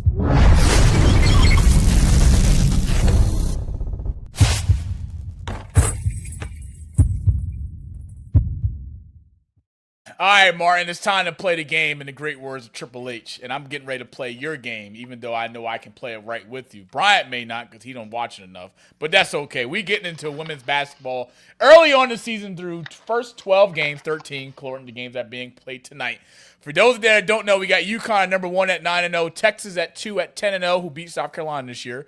3 is South Carolina at 9-1, 4 UCLA at 9-1, 5 LSU at 10-0, Michigan at 6, go blue, 8-1, Maryland at 7, who look really good, 11-0, 8 TCU, 9 Oklahoma, 10 Iowa State, 11 Iowa, and I'll stop at 12 with North Carolina at 9-2. Martin, you're a big women's basketball advocate, so am I, but I'm getting ready to come into your side of town. Not in Trenton. I'm coming down into the South Brunswick. We're gonna stop there in Princeton and get some Chuck's wings, some buffalo wings to go with the ranch and the blue cheese sauce. Holla at your boy. But Martin, give me your perspective so far through the first 12 games. What teams out there have impressed you, and what teams can you tell us are teams to look out for as the season goes on? The team to watch, well, the best team in the country is UConn. And they have the best player in the country right now, Coach. Her name is Sarah Strong. If you get a chance to watch Sarah Strong. He don't know what that is. Don't worry. I haven't gotten to it yet. Hey, Sarah Strong, I'm telling you right now, Coach. I could tell she's the type of player you would appreciate, you would enjoy. She plays inside and out, like big girl, but also very versatile, can shoot the three. Like she's a big reason why they won the national championship this past March. And she was a freshman, and at times she looked better than Paige Beckers was the story. Sarah Strong was looking better than Paige her freshman year, and like right now as the sophomore, she's the best player in the country. Like it's known and it's understood and it's accepted. She's that good. So UConn, it looks like they're building up kind of another chapter of their dynasty right now with her at the helm. There's a good chance. There's a good chance that UConn could go undefeated this year and run the table. They could. They could do it. They could. They have the depth. They have the talent. They could do it. Now, I will tell you all this, and I'm going to talk about this on our podcast, Protect Our Queens, tomorrow night, where we talk women's basketball. LSU is the team to watch this year. I agree. LSU is the most exciting, the most fun, the most dynamic team to watch this year. They set a Division I record in their first 8 games, scoring over 100 points. Now, all non-conference games, Coach, they hadn't really played anybody yet. They just played their first real game against Duke, and they smacked Duke. And Duke is kind of down this year, but that was their first real game, and they smacked them. They scored 93 points. So their best games are coming up. LSU, that is. We're going to see them play South Carolina. They're going to play Texas. They got a game against Oklahoma. They've got games against good teams where we'll find out who they really are. But I'm telling you, Mylasia Fulwiley, who transferred from South Carolina to LSU this year, coming off the bench, that girl is different. She's one of the most dynamic players in college basketball right now, men's or women's, honestly. She's tough. And tough as nails. she adds a dynamic to LSU that I was watching them in that Duke game. Coach, they are fast. They're dynamic. They've got their big three, Fulwiley, Flaugier, and Michaela Williams. Nobody's got nothing for that, Coach. No one's got. Whoa! Hell no! Go ahead. Tell me that, Martin. Don't do that, Martin. The combination of those three, Monty. I'm not seeing a three. No, I don't. Three-headed monster. I agree. Three-headed monster. Like I agree. No team has the horsepower. No, to counter what they come with those three. That's all. I agree. I give you that. On talent, on excitement, it's LSU's the team to watch. January 11th, Texas versus LSU. I already have that circled on my calendar.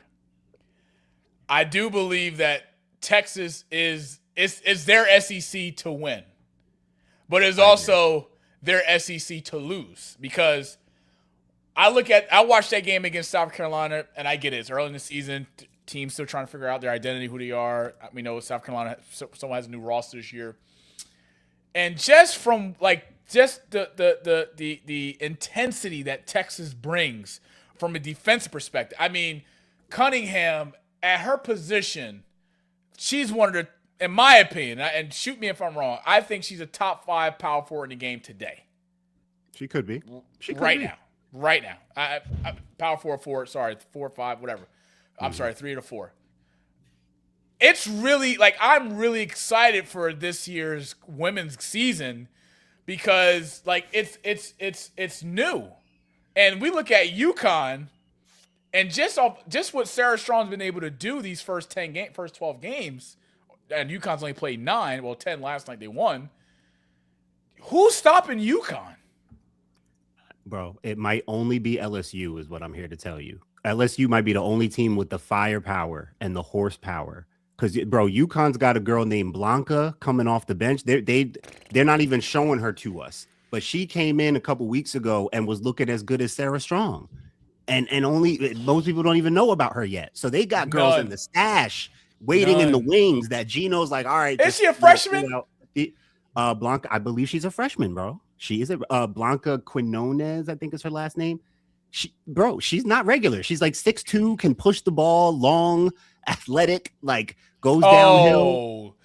Well, she's know, different. Gino. She's different, and people don't even know about. So, UConn, freshman. But you made a good point. Texas, they have the length, and they have another big-time player that I'm waiting for more people to know about in Madison Booker, 2-time conference player. Who doesn't get enough recognition? Not nearly enough. I mean, she's basically the female KD. She wears number 35, and she goes to Texas. And top she's 3 player in the country last few years. 100%. 6'2", long, mid-range, master. And can score. Absolutely. Pure score. And can defend. Length. Absolutely. High motor. Come on, I love how Texas looks this year. I'm glad you brought them up. I do. They're early in the season or not. They beat South Carolina. South Carolina has been the monkey on their back in their conference. So I give that game a lot of juice for them to get to beat them early in the season, and the way that they beat them with Rory Harmon playing the way that she did, hitting that game winner. I think that's big for their confidence going forward, because South Carolina has been the powerhouse of the conference, and They have a new roster. They're figuring things out. South Carolina doesn't look as intimidating this year. Not yet. So Not yet. It's the SEC is open, and I would agree with SEC you is that a it good could be conference. Texas to win or lose. But I'm telling you, Monty, I'm not sleeping on LSU yet. If LSU looks as good as they can be, it's going to be between them and UConn. I'm just telling you right now. Michaela Williams, Mylasia Fulwiley, and Flaugier Johnson. That is nothing to play with. That is nothing to play around with, bro. January 11th is a Sunday. We need to be somewhere with a TV in front of us with Texas and LSU because that's going to be a barn burner. Give us, Martin. Let me get this from you. Let me ask you this: what teams do you expect? Let's get an early prediction that you expect or like to see in a national championship game. I know I'm too early, 12 games in, but give me your Final Four prediction. Yeah, I like Texas back in the Final Four from last year. I like UConn in there. I do too. I like LSU in there. Honestly, I think they're. What do you think of going to UCLA? make the run. I'm not crazy about UCLA. I'm not sold on them yet. I'm not crazy about UCLA. I like Lauren Betts, but I'm not crazy about Lauren Betts. I'm just not crazy about UCLA. I don't see special there. I see good, but I don't see special. They've got. I mean, I like Kiki Rice, the girl Neepkins. She can play. Like they've got players, but I don't think it's special enough. I don't see special there. That conference that conference doesn't. And this was UCLA's downfall last year. That conference isn't strong enough. That's true. To get you ready. That's for true. the tournament. Yeah. UConn is going to be UConn regardless. Hands down. They're going to be what they are. But you got three teams arguably that can win, that could be a national champion out of South Carolina, Texas, or LSU.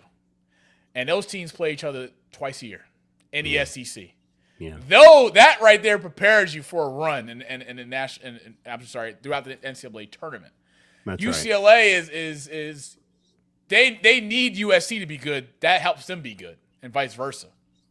And I know Juju Walk's not playing for USC this year. She recovers from her injury, which is a smart thing to do. She'll be back next year, and it'll be interesting. So, who's your four for? I think that fourth team is going to be up in the air. I mean, I think South Carolina has what they need to do it, but I feel like they're really figuring things out with new players, new kind of like. It just feels like a different kind of group this year that Dawn has, and I feel like they're all figuring each other out. Tanaya Latson, the Mississippi State transfer, Ocott, like they've got. It's just, but I like I think they can still make a Final Four run with this group. I agree. South Carolina. If I had to pick a fourth team, it would probably be them. Good, because we're going to bring you back when it's time for women's conference championship play, as well as the time for our prediction bracket breakdown for women's. We do one every year, men's and women's. But you're coming back because, damn it, I finally have somebody who could talk some sense into Brian because he don't like to listen to me. He don't like to listen. I'm sorry. Can I ask? Yes. I got it. I've been meaning to ask Coach this since we start. Coach, are you related to Randy Foy? No, I coach Randy. Okay. Oh, that's what I should have guessed. He wasn't East Side, was he? Where was he? East Side. Oh, okay. Yeah. I coached played Randy against Corey Chandler at East Side. Yeah. I remember. So you remember Brian with those big ass slacks on one knee? You probably don't remember.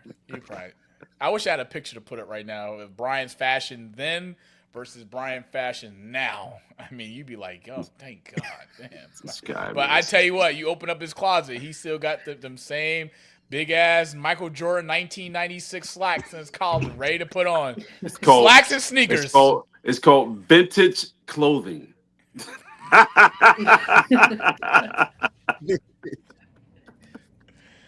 Bree, oh man, Bernie Mac days, baby. Bernie Mac days. Bring him back.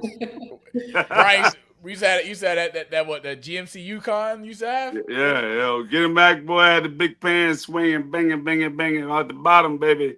Get it rolling. Oh my God. Let's close this thing out in stunning fashion because something's wrong, Brian. Every week we go through this. But Bree, let's get your final thoughts, your final closing comments. on tonight's episode, as well as where can people find you, support you. We know you're doing big things at ESPN, so I appreciate you taking the time to clear your calendar out for me. I appreciate it. I really appreciate it. Full of gratitude, full of grace. But tell the people out there where they can find you, where they can support you, and final remarks before we close off episode 44. Please, first of all, thank you guys for having me on the platform. It's been a ball, and I hope to come back soon. It's definitely been overdue. Honestly, see that? Lost it. See that? Mm. You see how when you start talking good, the devil working to just saying, devil always working. You can find her on ESPN in the game. That's EA Sports. Oh, there you go. But I said ESPN. ESPN in the game. Chris, I'm not sure if we'll be able to get Brianna back. If we can't, all good. We'll sign off as we always do. Martin, for the people out there that may not know, where can they find it, where they can support you? I look forward to meeting you in person, because any guest I had that is in New Jersey, New York, Philly area, I make it happen to put the two forces together. It's been oh, she's back. Look, see how God works. Bring it. Come on back. Come on, Brianna. Come on with it. That's the LA air. Something LA Wi-Fi. At LA Wi-Fi. The bills is due. But don't say that. Don't say that too loud. It'll be our secret. But hopefully, continue to find me back here sooner rather than later. Yeah. Where can the people find you on social? Where can they support you on ESPN? I mean, come on now. My goodness. I mean, I'm at Bree Denise on Twitter, on Instagram. And I mean, as long as you search Brianna Williams, ESPN, my latest work will come up. Usually, at least on a weekly basis. Can you put something together for us? Can you put something together for me? Can you do that for me? Or is that outside company guidelines? Something. I'm trying to make it work. I mean, it depends on what you.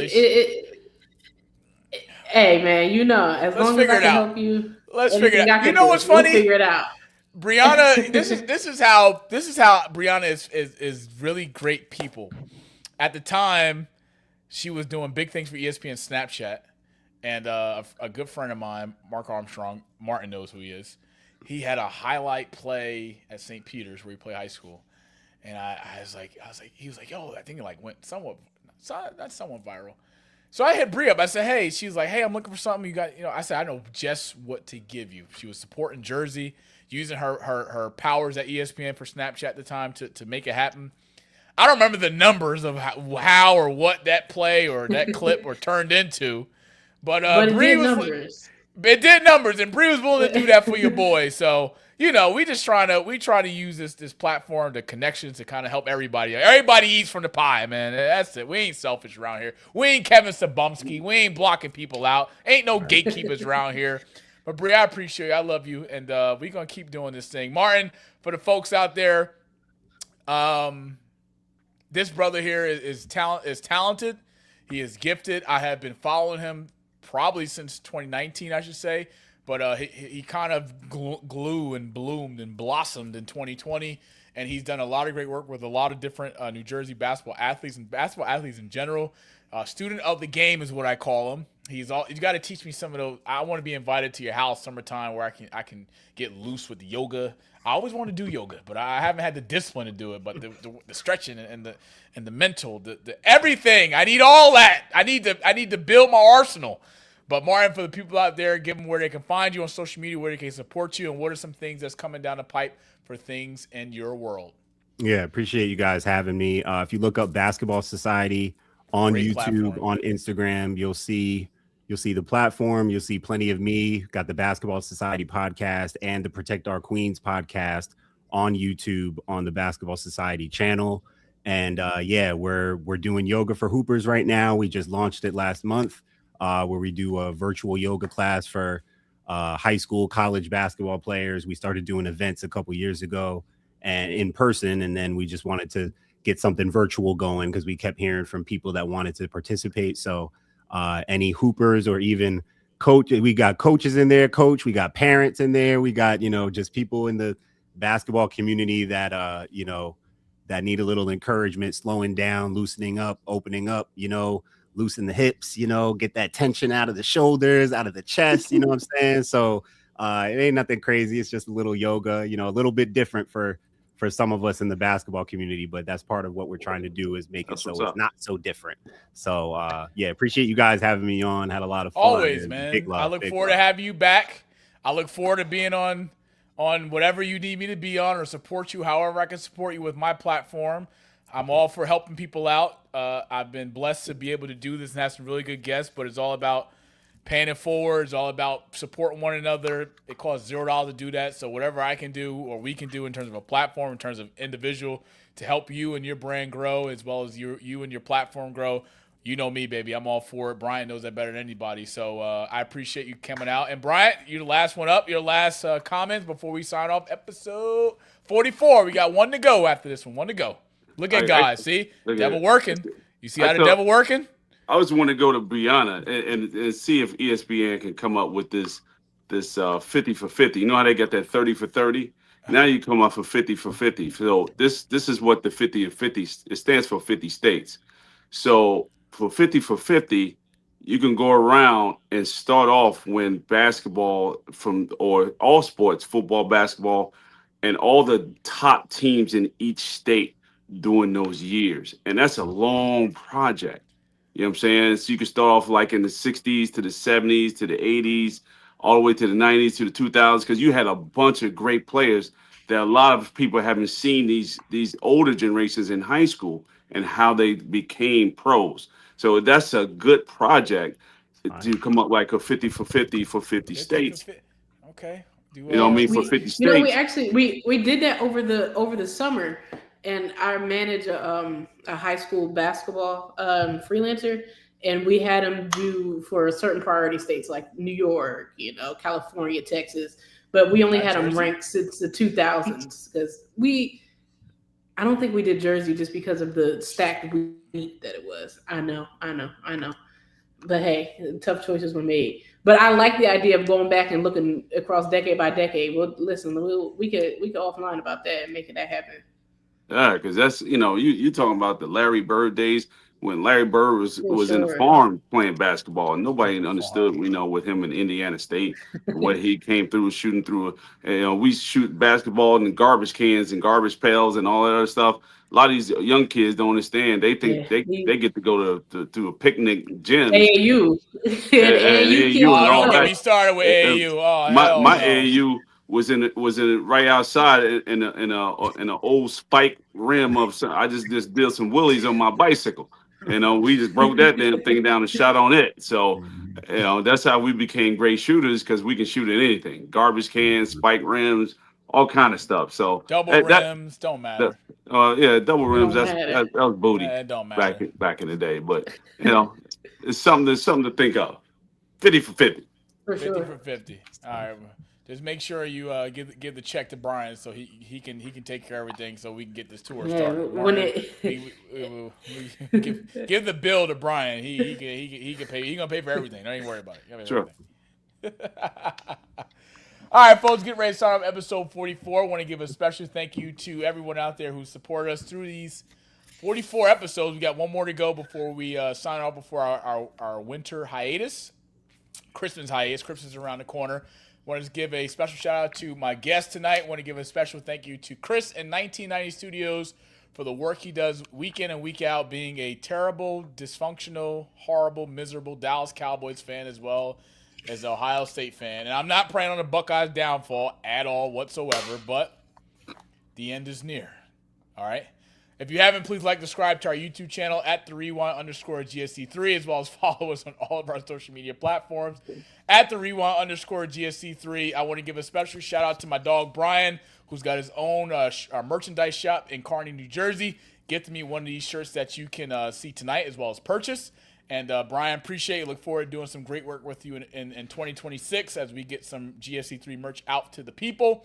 timing is everything, but I would make it my mission to give you a shout out tonight because I appreciate you and all the work that you do. I want to give a special thank you to my guest, Brianna Williams, North Carolina A&T. Go, HBCU, baby. And my brother, my big brother, who I look forward to meeting, Martin, who's a mastermind. But before we sign off any episode, I always give a special goodbye before we go. Episode 45 will be same time next week, 9 p.m. Eastern time on our YouTube channel. And I just want to say one thing before we sign off. Go Pats. Let it ride. See you guys next week. Let's go! I was checking out the scout report, and I don't see nothing but bums. You and your whole entire world know that I am the one. You and your squad ain't got nothing for me. Your organization is looking stressed, and now that you haters is running from me, I know that you see that I'm highly blessed. Here we go, here we go, here we go, here we go. Yeah, we live with your boy Coach G. Yeah, we live with your boy Monty. You and your squad ain't got nothing for me. Your organization is looking stressed, and now that you haters is running from me,